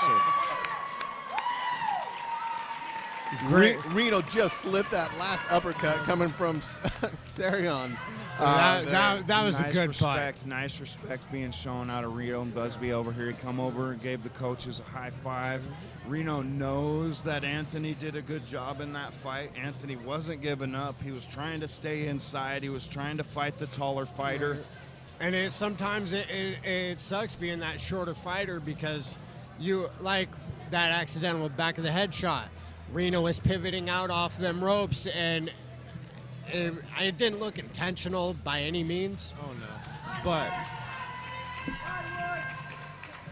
it There's was that respectful stomp you've been talking about there. Oh yeah, Yes. I love it. Peters, who do you got? Man, this is a tough one. It is a tough one. That was a lot that happened. They're both really good fighters. I'm going to put my money on Reno, though. I think when it comes down to boxing, I agree with you. I think Reno showed us a little more boxing. I think I'm going to have to go with Anthony on this one. Very aggressive. All right, ladies and gentlemen, your winner, fighting out of the blue corner, coming to us by way of B&B Sports Academy Incorporated, let's give it up for Reno Busby. it was his footwork and the way he used the ring. When it comes down to straight slugging, Anthony had him. James, tell us what you saw there. Why'd you pick Reno? I had Reno because he showed great control of his fight. He anticipated Anthony's movement and his hard aggression, and he stuck with it. Yeah, he didn't lose his mind. He didn't lose his concentration through that aggression because he was being boxed and punched aggressively. So now we got the new guys in here, both parading each other around the stage, each doing their kind of circle. time and getting the crowd hyped up here a little bit. It looks like out of the red corner we got Cesar, and I'm probably going to butcher this name here, Kanahati Jr. With an unattached club. Junior male, 132, going against, now that I'm showing this is the Jose Sanchez Estrada coming from Team Sanchez. Okay, there, I think we got it fixed now. All right, ladies and gentlemen, next up in the junior male division, please help me welcome, fighting out of the red corner and fighting independently, let's hear it for Cesar Canahuati Jr. You weren't too far off. And fighting out of the blue corner, coming to us by way of Team Sanchez, let's give it up for Jose Sanchez Estrada.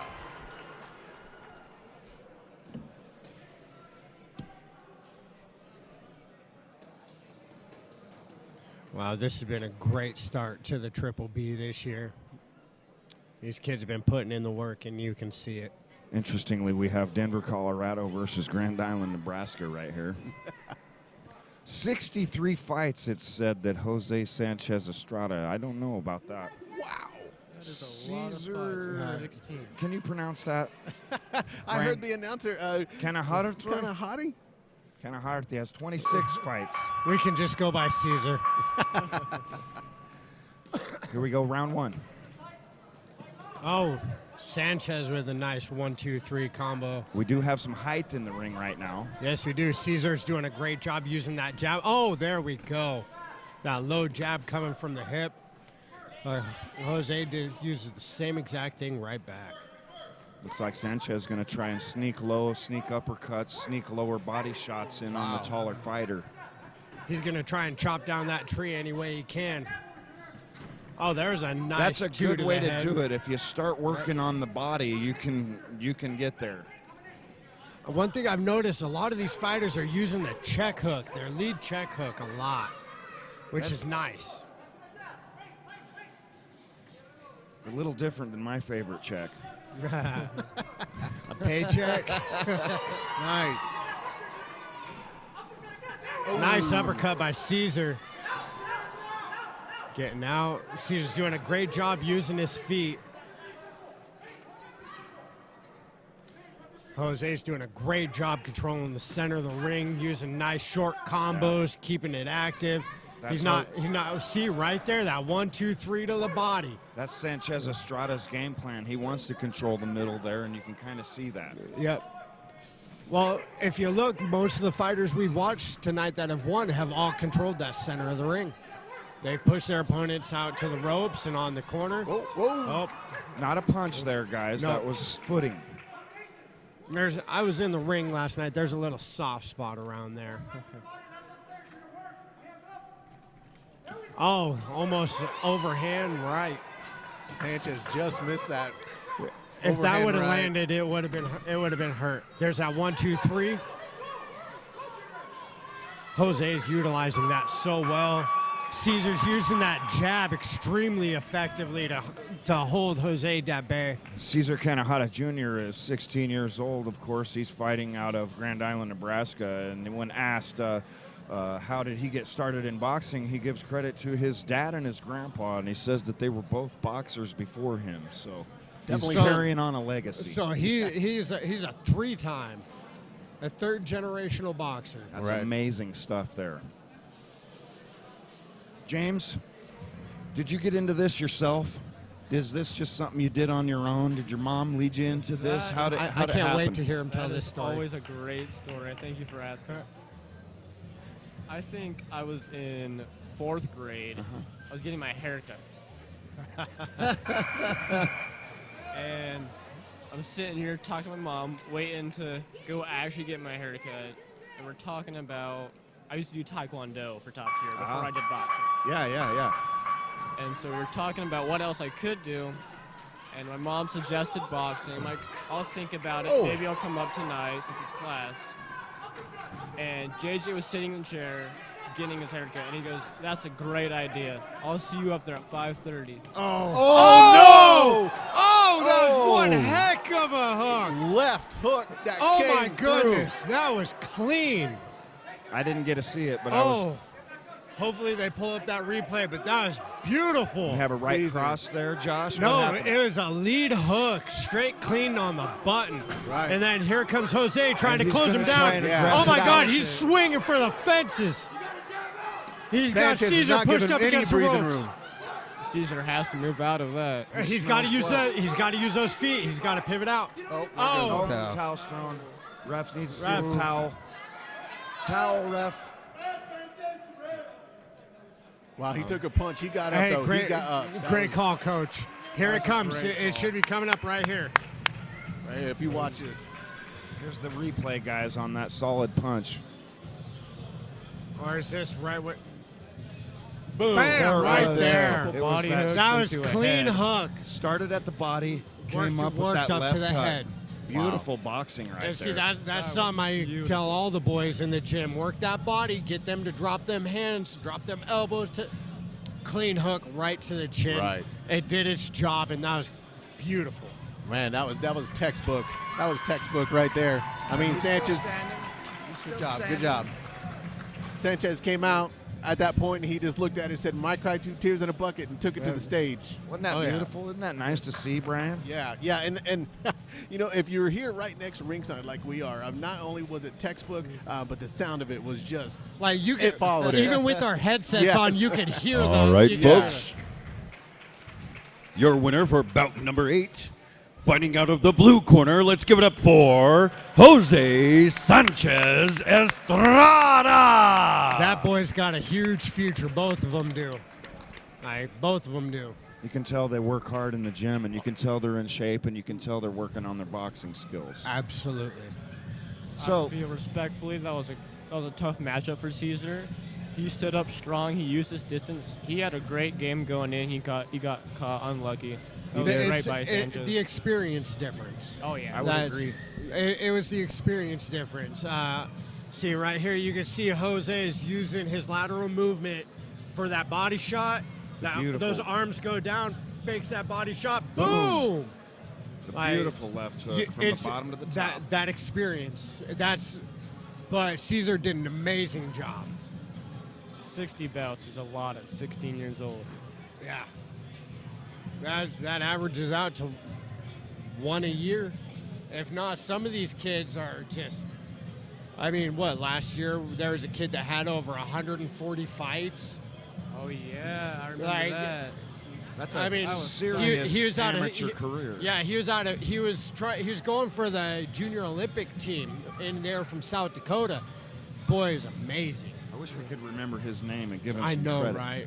But speaking of remembering names, we're talking about one of top tier's fighters. We asked James Peters how he got into fighting. He's telling us about a haircut.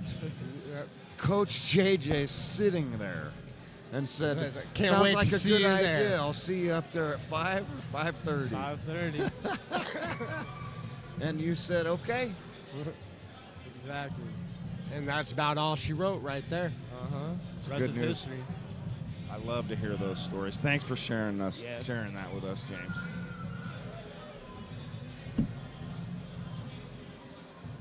So we're getting ready for our next bout here. We have a off list. We're trying to figure out the exact name of the combatants. We had a couple of bouts that ended up scratching out early this morning, so we've been trying to figure out as we're going, but I think the officials and everybody behind the scenes are doing an amazing job trying to keep it flowing as much as possible. They have done a good job today. Oh, really, absolutely. It's been a lot of work to get this put together. Oh, 100%. Speaking of a lot of work to get things put together, we got to give a special shout out to all of our sponsors. Ala Communications, quick stops of North Platte and the surrounding area. The Visit North Platte Center. The Visiting Center, of course. Great Plains Realty, RA Productions, don't ever forget. Brigham's Tap Room, and the Wild Bills Fun Center. And All sponsors for our boxing events here. And don't forget Legion Combat Sports as well. And Top Tier Gym. Top Tier Boxing. Actually, what do we have up there at Top Tier, Josh? Tell everybody who might be listening right now what they could get up there at Top Tier.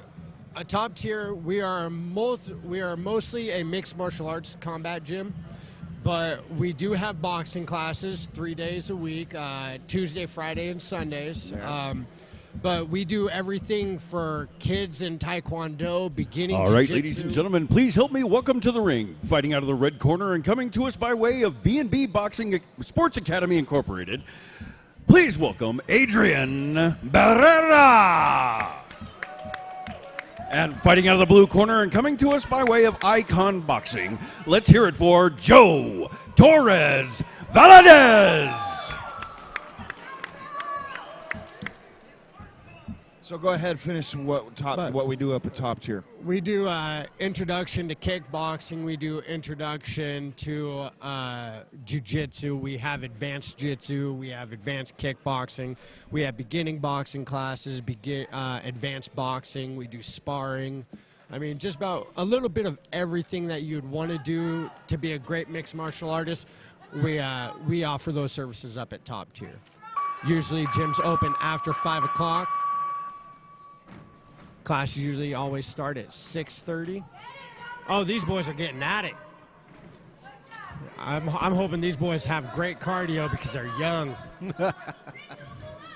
Well, look at that! Look at how fast these hands are flying. These boys have got like grease lightning in their hands. Jose Torres Valdez fighting with Icon Boxing out of Colorado, and Adrian Barrera, B&B Boxing. Oh my gosh, that was a beautiful uppercut by Joe Torres. Especially out of the ropes. Yeah, it looks like he had a mouthpiece that came out and was trying to put it in and was trying to adjust Nice and came little right back lead off the hook. ropes. Oh, he's slipping to the right side and avoiding that jab almost every shot. And if you Oh, notice, he ate that hook though. He's gonna want to get off the ropes, circle out, try and get to the center and get control of that center. Oh, that looked like a little bit unintentional, but I like to see the fighters. The fighters are going up and up to the head and down to the body, and I'm seeing that a lot This today. year they've been working those combos. It's a lot of good coaching. That's amazing coaching. They're teaching these kids. Headhunting is always going to tire you out quicker because you're going to want to throw those bombs to the head to try and end it. Oh, there's that overhand right he's been trying to land. Valdez being a bit of an aggressor here. I think Barrera dealing with the pressure. He's doing a great job of using that 1-2 just to stuff what Torres is doing. And see, that's how important a really good 1-2 setup. Because if you have a good 1-2, you can use it for offense, defense. It's so multifaceted in combat. Brian, what do you see out of that first round there between Valdez and Barrera? You know, like Josh said there, I mean, the guy that came out lightning quick there. I feel like sometimes when I'm looking at Joe there, when he comes out from the inside, kind of squaring back up to get back to, kind of get that separation to see what's going on. I feel like there's a bit of a pause in there sometimes, and I feel like Adrian's taking advantage of that. He sees that pause and feels that pause of him trying to get from the inside game to the outside game, and he comes right back out of it. But, I mean, both of these kids are great. I mean, I feel like their minds are able to pick each other out. James, can you tell us how important it is to control the center of the ring? Is that important, or is that a fighter's choice? Controlling the center is both important to the scoring and as the fight continues. The more you're able to control the center, obviously you have more control over the fight. You can push it where you want to push it to. But the judges for amateur boxing just love to see center control. Oh, nice. There goes the mouthpiece for the second time. Thank you for that insight, James. That's important. Starting out here in round 2. Looks like Torres got popped one there, and the mouthpiece came out. Might be getting a little hard to breathe in, so he's holding his mouth open. He's opening his mouth, and all it takes is just a little shot. Oh, that was a nice one. Oh, here they go. Oh, my gosh. These guys are getting into it. Joe needs to Joe needs to stop trying to worry about that overhand. That was a nice overhand there. It was a good setup, too. It was, but it's got to land. it can be beautiful and everything, but if it doesn't land, Ref calling the match there. that was an equipment failure. If your mouth guard comes out multiple times, Was that the third time? that was the third time. Yep. And if you watch, it goes out. There it It goes. lands outside of the ring. I mean, And it looks like the fighter there, Valdez, kind of knew that he was struggling this whole match with his mouthpiece Mouth there. guard. And so that's a valid point. Equipment malfunction Function. is something That's- to consider. That's a huge key. You got to find a right, perfect fitting mouth guard because you want a mouth guard to where you can open your mouth and still be able to control your breathing. But if you got one of those big double-ended mouth guards like you would use for football, then it's not going to be so beneficial. That's in my old man training. You know, that's one of my worst things is to remember to breathe and use your nose and your mouth correctly. And it's a point. It's a thing. Controlling your breathing is huge. And if you don't have a good mouth guard, it makes it that much harder. Both fighters giving an excellent effort there, though. Thank you, guys. All right. Ladies and gentlemen. Hello? There we go. Ladies and gentlemen, your winner of that bout, fighting out of the red corner by ref's decision, let's give it up for Adrian Barrera. That was still a great fight from both of those boys. Adrian Barrera won that fight. He's age 12, fighting out of B&B in Omaha. And when asked, who do you have here in North Platte cheering for you this weekend, he said his parents came along to watch him. So Well, that's awesome. I think that's amazing. Good support.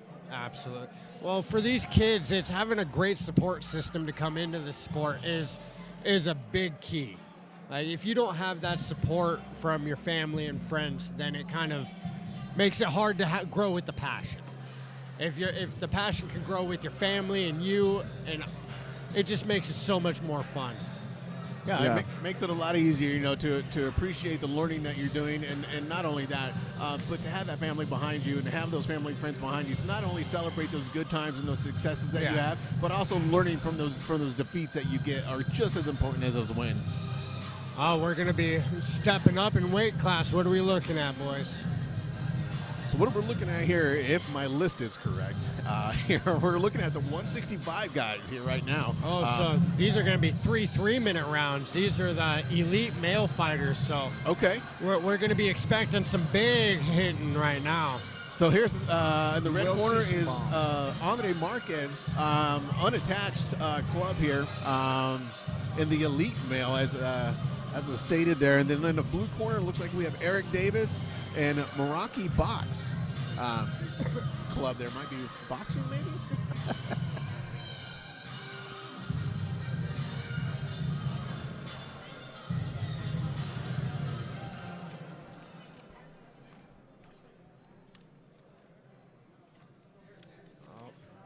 There's something going on with the officials.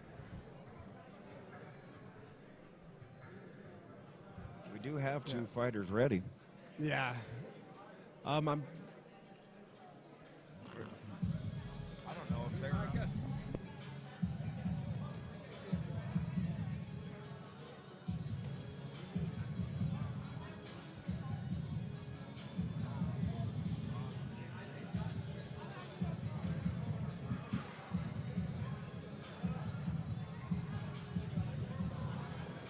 I think they're having a fighter confusion. Yeah, I think we have a fighter confusion Yeah. going on here. I think we might have the wrong matchup.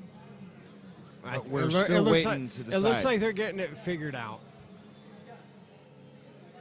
Which is going to mess up our paperwork here, guys. Now, Hey, I think we got 1, maybe 2 fights left in this session. Right. Before we pause for an intermission. 2. It should be 2. We got 2 elite classes, our next 2 fights. Do either of these boys have any previous fights? Do we know? We're trying to figure out names and who's fighting right now. So I'll answer your question shortly, Josh. Answer the question with the question. We're got someone getting loose over here in the red corner. He's enjoying the music. We got the guy in the blue corner. We don't know names yet. I'm sorry, guys. Bear with us. We'll get there. We had a scratch. All right, ladies and gentlemen, please help me welcome to the ring, fighting out of the red corner and fighting independently. Let's give it up for Andre Marquez. Alrighty, there. Now we're And fighting out of the blue corner and coming to us by way of Meraki Box, let's give it up for Eric Davis. Now, Mike, if you take a look at this here really quick, you look at some of his guys that inspires him. Not only is it Mike Tyson, but it's the Snoop D-O double G. Snoop Dogg. You got to appreciate that. Always. And here we go.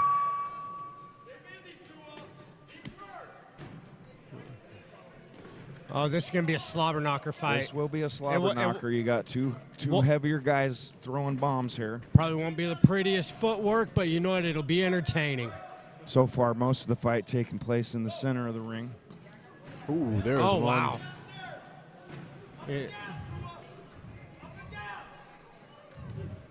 Andre needs to watch out with leading with that shoulder, though. The ref can get him for leading with that shoulder. You got to lead Great with, footwork. lead with That punches. was some nice movement. We got a southpaw versus an orthodox. We got Marquez the southpaw. Eric Davis is an orthodox. Marquez fighting out of the red corner. Davis out of the blue corner. Oh, that was a nice body right shot body by shot. Davis.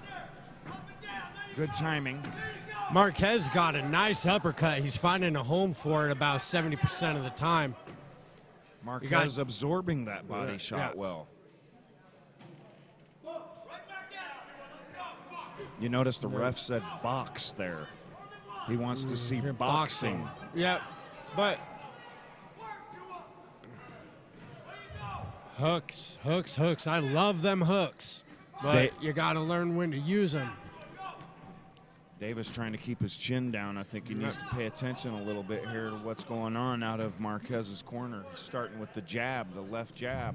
One thing I've noticed, Davis needs to work on closing his eyes because he's getting hit and he's flinching, he's blinking, which that can be a very dangerous thing because all it takes is somebody hitting you with the jab and then you blink, that cross is coming and you don't see it. Those punches come faster than you think. Oh, yeah. Ain't that right, James? Yes, it is. I think James is having fun having some of the best seats in the house. Looks like Marquez trying to find a jab there. He thinks that Davis is hanging out and loose for the jab, so Marquez trying to stick to that right now. I notice Marquez is trying to tie up Davis's right hand because he's finding a home with it in that body shot. One thing we're seeing is Davis drop his hands, and that's something you're not wanting to do in this sport. These boys obviously look fairly new, but they're showing good forward and backwards movement. Eric Davis comes to us from Savannah, Georgia. He's had three fights under his belt. This would be his fourth. You know, guys, even though there's this huge jump in weight class here for the 165s, I mean, these guys are still light on their feet. I mean, these guys are still coming around. Punches are going. Footwork is going. Here, I got to hand it to them. Now here's the conditioning. James, you haven't had a 3-minute round fight, have you? I have not, only sparring. 3 minutes it can be heck, and when you're throwing bombs like these and trying to stay light on your feet, now we'll see who has it better in the second round. So when you practice that, like when Coach has us up there and he has us like round robin sparring in the ring, you know, you end up in there. You're in there for like 9 rounds. Oh, I've been having people do 5-minute sparring sessions, and people are like, "Well, why 5 minutes?" Because that's going to be twice the amount of time you'll fight one round plus some, and I give them a 30-second rest in between. Because if you can recover in 30 seconds, just imagine what you could do in a minute. Conditioning is key. It is. All right, these guys coming out for round 2. A runner like James Peters would do good in boxing. That's what Your buddy Gabe's been coming up to top tier a lot lately. Oh, nice. He's been up. He's away working right now, but he's been up there almost every week. Good. Boy's fast. He had mentioned he wanted to fight, so. Oh, he's putting in some work, and he's doing great at it. Good. Here we go. Notice how these boys are both slowed down a lot. Yeah. I see that Mr. Eric Davis's game plan has changed a little bit here in this round, too. He's not so much in the fray of it. He's trying to control it a little more. One thing, neither one of these boys they're not breathing. When they punch, they're not breathing. We were just talking about that. You've got to breathe. Got to breathe. Marquez real comfortable in that corner there. I think Marquez was waiting for that uppercut. He was waiting for Davis to step in with that jab. He's been eyeing him down, looking for that shot. You can tell. Right there. There it was. There's that uppercut.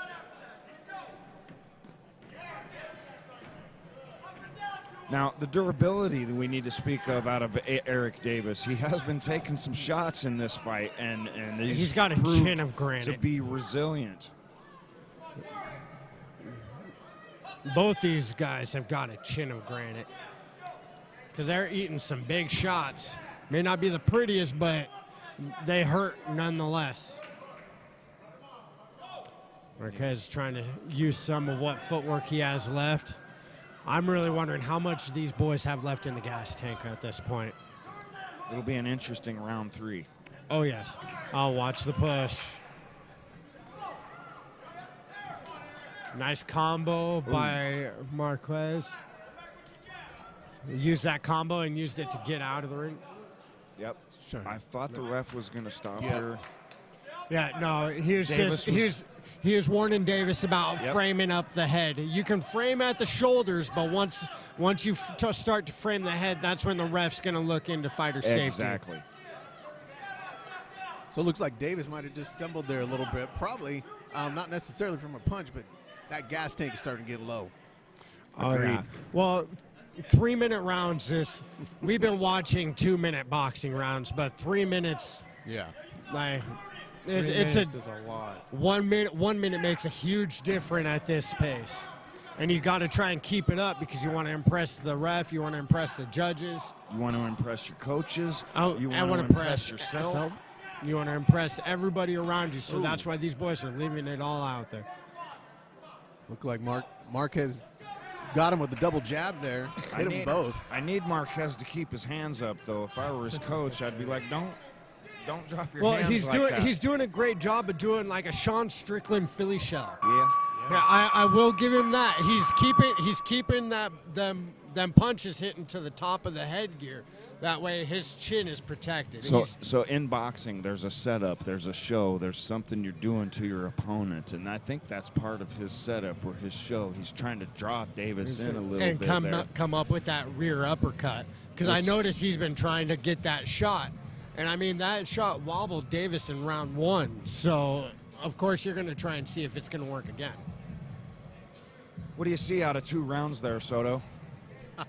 It's definitely a whole different class, a whole different style here right now for these guys. I mean, versus some of the matches that we saw here before. I'm really curious to see what comes around here on this 3rd round. I think it's going to end up who has the lowest gas tank is probably going to make the first mistake. Well, just right now, who has anything left in the gas tank? Yeah, well, because these boys have been trying to move. Oh, I'm sure they're cruising on fumes right now. They got another 3 minutes to go. Yep, last round here.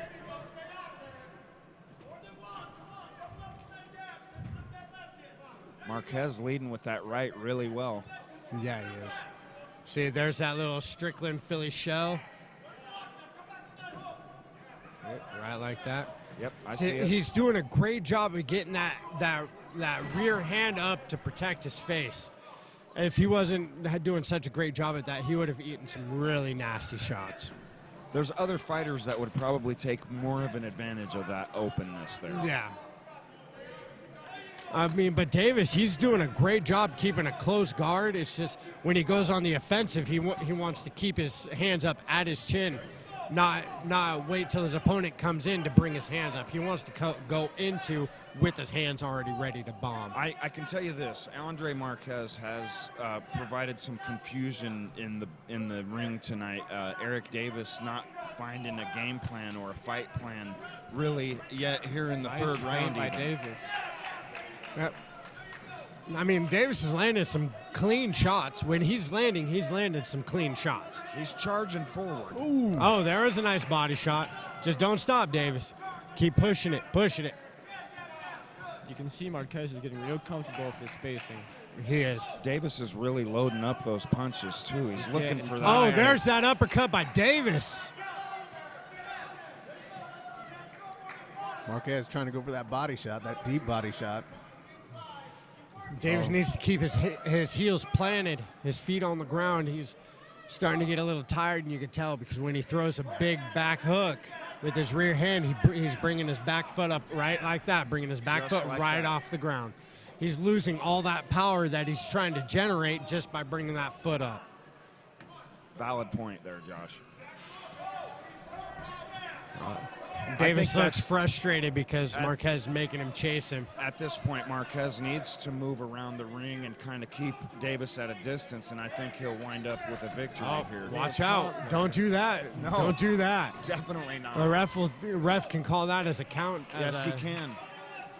Don't ever get on your knees like Yeah, that. don't ever kneel down. Because when you do that, you're showing your opponent that you're tired too. Yeah. Watch back of the head there. Oh, nice body shot by Marquez. Davis is returning the body shots, going from the body to the head nicely. Oh. Marquez is on the run again. Marquez getting tired of this fight. Oh, yeah. They both are. Both these boys are tired. Awesome. Woo.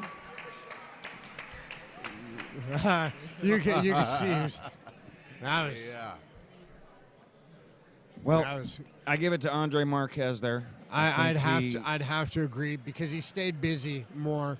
But Davis has a heart and a chin of steel. I mean, he just kept pressing forward. He just kept pressing forward and just kept pressing forward.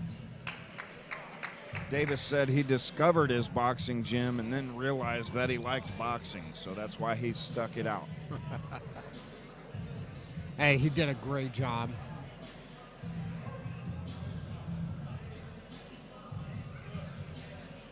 You know, we're waiting for the official announcement here as the refs gather up their judge scorecards.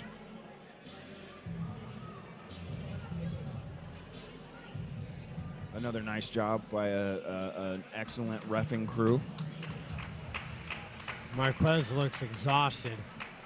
His gas tank looks like he's done. He's going to go back to the motel and pass out good tonight. All right, ladies and gentlemen, your winner by split decision, fighting out of the blue corner, let's give it up for Eric Davis. I did not see that one coming. I did not see that one coming. Did not, but that goes to show when you show that you are wanting to push this fight forward, the judges like it. It's the forward aggression. That's one thing. James, tell us a little bit about that. Say that again. What's your point there? So the judges were seeing that Davis was being the aggressor. He kept going forward, and judges love to see that for amateur boxing, especially these guys with as low as fives as these guys, to see that Davis had 3 bouts, and he showed the aggression. He showed the love for it. Marquez, he showed being tired. He had his hands down. Judges have gotten me for that a couple of times. I understand it. Unless you win by a knockout, judges don't like the showboating style. That's stuff we need to talk about here, guys. That's the technicalities that a lot of people don't realize that are involved in this sport. So it's nice, James, to have you tell us about that a little bit. Thank you. How many amateur fights do you have, James? I have 10. 10? What's your record? I went 5-5, only losing 1 fight in the last 5. So you're on a 5-1 win streak right now. Yes, he is. Oh, this looks like it's going to be a war of attrition. Soto, are you on top of it? Do we know who's in the ring next? Yeah, it looks like we just had David Jonathan Rivera, maybe. He had just stepped into the ring here, fighting out of the red corner from the OG Hastings Boxing Club. Now, these guys, we're going to jump up here to another weight class, the 176 guys, with 3-minute rounds on this one. And he's going to be going against Tanner and Andino there from an unmatched club coming in here. So just looking at these guys entering in the ring here right now, I mean, they look like they mean business. They look like they're in shape. They look like they're in shape. I think these guys are going to be dropping bombs like Hiroshima before it's over. Now I'm going to repeat like our last fight. How much do they have in the tank? How much do they have in the tank? We can all go one round hard. It's just, do you have enough for those next two? I think that's really hard to judge, though, as young fighters there to come out, because you want to show that you can keep up with the tempo and you want to push the tempo, but at the same time you got to keep that discipline going because you know you got another 2 rounds coming in there. So it's very very disciplined. All right, ladies and gentlemen, it is time for the 10th and final bout of the first session of the 5th annual Buffalo Bill Brawl. Please help me welcome, fighting out of the red corner and coming to us by way of OG Hastings Boxing Club. Let's give it up for David Jonathan Chavira. Chavira. I was wondering how I pronounced that. And fighting out of the blue corner, fighting independently, and let's please welcome Tanner Andino. All right, ladies and gentlemen, get ready for this. This is going to be a good one, guys. This is a good one to end this first session. You can tell by the crowd's reaction before we even started the bell. All right, here we go. Here we go, ladies and gentlemen. Right out in the middle. Right to the center. Looks like we've got strength, we've got speed, we've got aggression. Oh, wow, those are some bombs. These boys boxing. are heavy hitters. And see, I like neither one of them have a huge reach advantage. They're matched same size. Oh, my gosh. Nice Using head great movement. footwork. We got another southpaw matched up against an orthodox. We got David Jonathan Chavarez as southpaw and Tanner Andino as an orthodox. I see Tanner trying to go down low, and I think that's going to be a wise he caught him with move. that hook. He caught him with that hook. Oh, there it is again. Oh, just watch the back of the head. God dang, I wouldn't want to get hit by one of those. Oh, no. There Those he are goes, coming up from bombs. the bottom. Climbing a ladder, pretty much. There's another uppercut right there out of Chavera. A ref stoppage. Is that an equipment thing? It's We got another. medical. Oh, nope, it's headgear. I gotcha. That's another good ref doing another good job paying attention and noticing that we have an equipment malfunction. He's been with the Brawl for years. He has.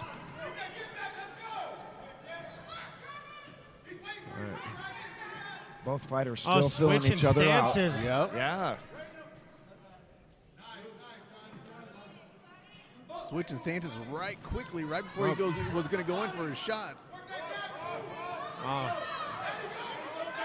Tanner's looking for that hook that kind of laid a sting on him earlier in the fight. Interestingly, this is Chavera's 23rd fight, and this is Tanner's 9th fight. Oh, so Tanner will be open class after this one. After this one. He needed this one on his belt. Yeah.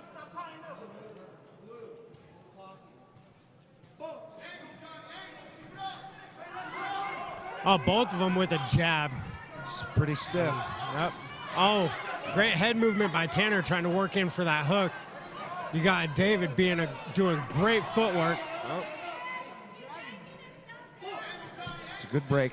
This ref doing a good job with these two aggressive fighters. Yeah, because these boys are wanting to try and land that one-punch knockout. Andino with a punch count right there. Oh, nice movement by David. My fault. Yeah, Rivera moved just at the right time, missed that one that was coming over the top. Yep. Guerrera is an aggressive fighter, and I think Tanner Andino is doing a good job dealing with that. They got to watch out with this holding because too many more of that, the ref will call it. Oh! Caught him with that cross. Stiff. Oh, there it Fighters is. right here in front of us again. That's just a beautiful seat. Hey, that was great restraint right there. He went to go throw a punch, heard the bell, pulled that back. Great restraint right there. Scary round one there, not as in fear, but I mean, just a couple of big aggressive fighters figuring each other out. Flying out on the ropes. They're all like, are we going to dance with you guys? I don't know if I want one of those punches.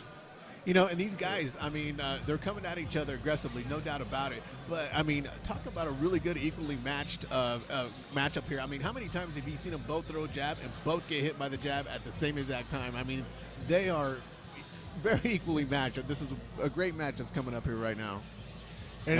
David Rivera giving credit to his brother as when he's asked who got you started in boxing, he's crediting his brother right here, which I think is keeping it in the family again. That's another amazing support group.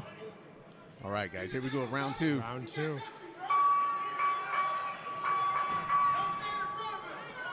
Of course, both of them walking out using that jab. You can already see a difference between these rounds. Oh, yeah. Oh! Quick We got shot there from Tanner. Andino absorbing that well. Getting hit with some sweat. Hey, at least he's trying to use the pivot off the ropes properly. He's just having a hard time getting to the center of the ring to establish control. I can see good coaching out of both of these fighters. They're both doing a good job. There's a hook. One thing I think Tanner would have there it is, that uppercut right there. Split that guard. And that'll happen too. I mean, David was just kind of wide stepping walking into him, and Tanner saw it coming and he took advantage of it and flashed that uppercut to him and got him. Andino's oh, 1-2, beautiful 1-2. Andino's a little taller and he's got a little bigger clubs there. Standing eight. Standing eight. Woo. So it was the second round when Andino decided, hey, I'm going to turn on the gas. Yep. He's feeling it now. Oh, hey, you know what? David's doing a great job using that jab, there you go. You know that big backhand's coming, so got to stay away from it. Equipment!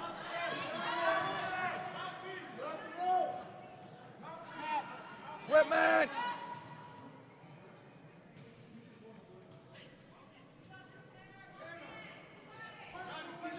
Another equipment drop. This is an outstanding match. Yeah. It's a good one to end this first session with. Oh, absolutely. Tanner go right for him. Andino being the aggressor again. David got him with that right clean backhand. Andino's laying some bombs, and he's leading with that strong right. And you can tell Tanner's looking to land that big hook right there. He's swinging for it. Andino's comfortable right now. There you go. David's using the ropes, moving around. Rivera's got to. The only way Rivera's going to deal with Andino's pressure is to keep moving.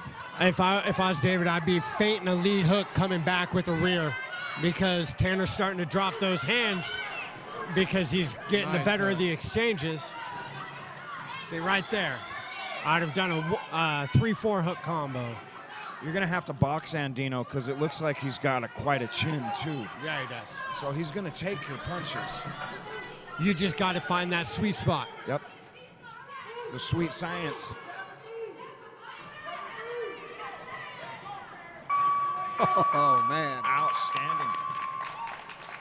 James Great Peters, round. what do you see there? These are two really good fighters. Tanner has the height. He's showing it. He's getting nice hooks in, keeping his distance, but still applying pressure. And then on the other end, David, he realized his opponent's taller, and he's leaning into it. He's doing amazing with it. If I had to guess right now, I would say it's a split decision, but Tanner taking it on top, going to the third round.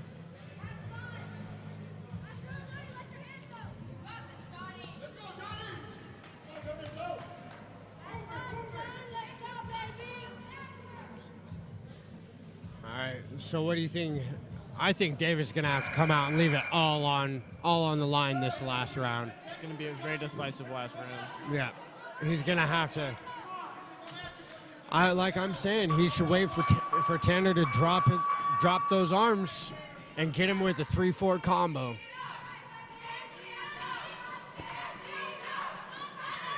Listen to this crowd. The crowd's been into it all day. I have really enjoyed this crowd. Oh, woo! Caught him with a nice backhand. That's a whiff. Oh, there's that uppercut and the hooks. Boom. Not twice. You gotta move. Nice pivot around. There you go. Again, nice pivot around. 275-pound boys falling on a table. Turn this boxing match into a WWE ring real quick. Oh, gosh. We got some real exchanges right now. That's a treat. Great combo. Tanner probably caught him about 2 or 3 right in a row there. Dave is still applying pressure, though. Both fighters doing exactly what they need to do. Oh. I'm impressed with Rivera's ability to stick into this fight. Oh, yeah. He deserves that. So Rivera went down to the body. Right to the body. I think they're both thinking Right the same back to thing. the rope. Yep. Like I said, I mean, these guys come, I can't tell you how many times they've come in together and threw the same punch. Both fighters getting a little bit tired. A little bit. Looks like I think they're about ready to take a nap on each other. They're so tired. I think Rivera is going to come in. That's one exchange right there. Andino just got mad with that punch. Rivera was trying to retreat and take a back step, and the reach there from Andino was just tap-tuning him as he was backing up there. Did you see that? I seen Andino's face after he took that punch, and he was mad. Yeah. Well, would you want to get hit like that? And No. But remember, if you get mad in the boxing ring, that could spell disaster. Well, he brought it right back down, so he's to be commended. Come on, they got to be within the last 30 seconds. Come on, boys. I feel like somebody's going to go body, and then right up to the uppercut. Yep. Oh, there's stuff right here in front of us, guys. Beautiful. Oh, my goodness. Or they could just go straight to the head. There it goes. There's one. That was a big backhand right to the chin. A bleed hook to the 10 chin. seconds left. Jonathan's trying to. He slipped. Oh, my goodness. This is a great exchange to finish this fight. They're locked up until the end of the match. Wow. That was An a amazing great fight. final round. You know, boxing is just like one of those sports there where, I mean, yes, you have offense and defense on there, but it's not like any other sport where one time you're on offense, one time you're on defense. That can switch in a matter of seconds. And as you can see right here, during those last 30 seconds, I mean, those guys switched. The tide switched, everything switched. Both guys giving each other big great hugs. sportsmanship between both of these young gentlemen. Yeah, I love to see that. You walk over, you say congratulations and good job to the other coach. You're shaking hands. That was why you come watch boxing right there, guys. That right there is what you call a nice, high-quality We had boxing match. 22 years of age and 21 years of age right there going at each other. Isn't that making us feel old now?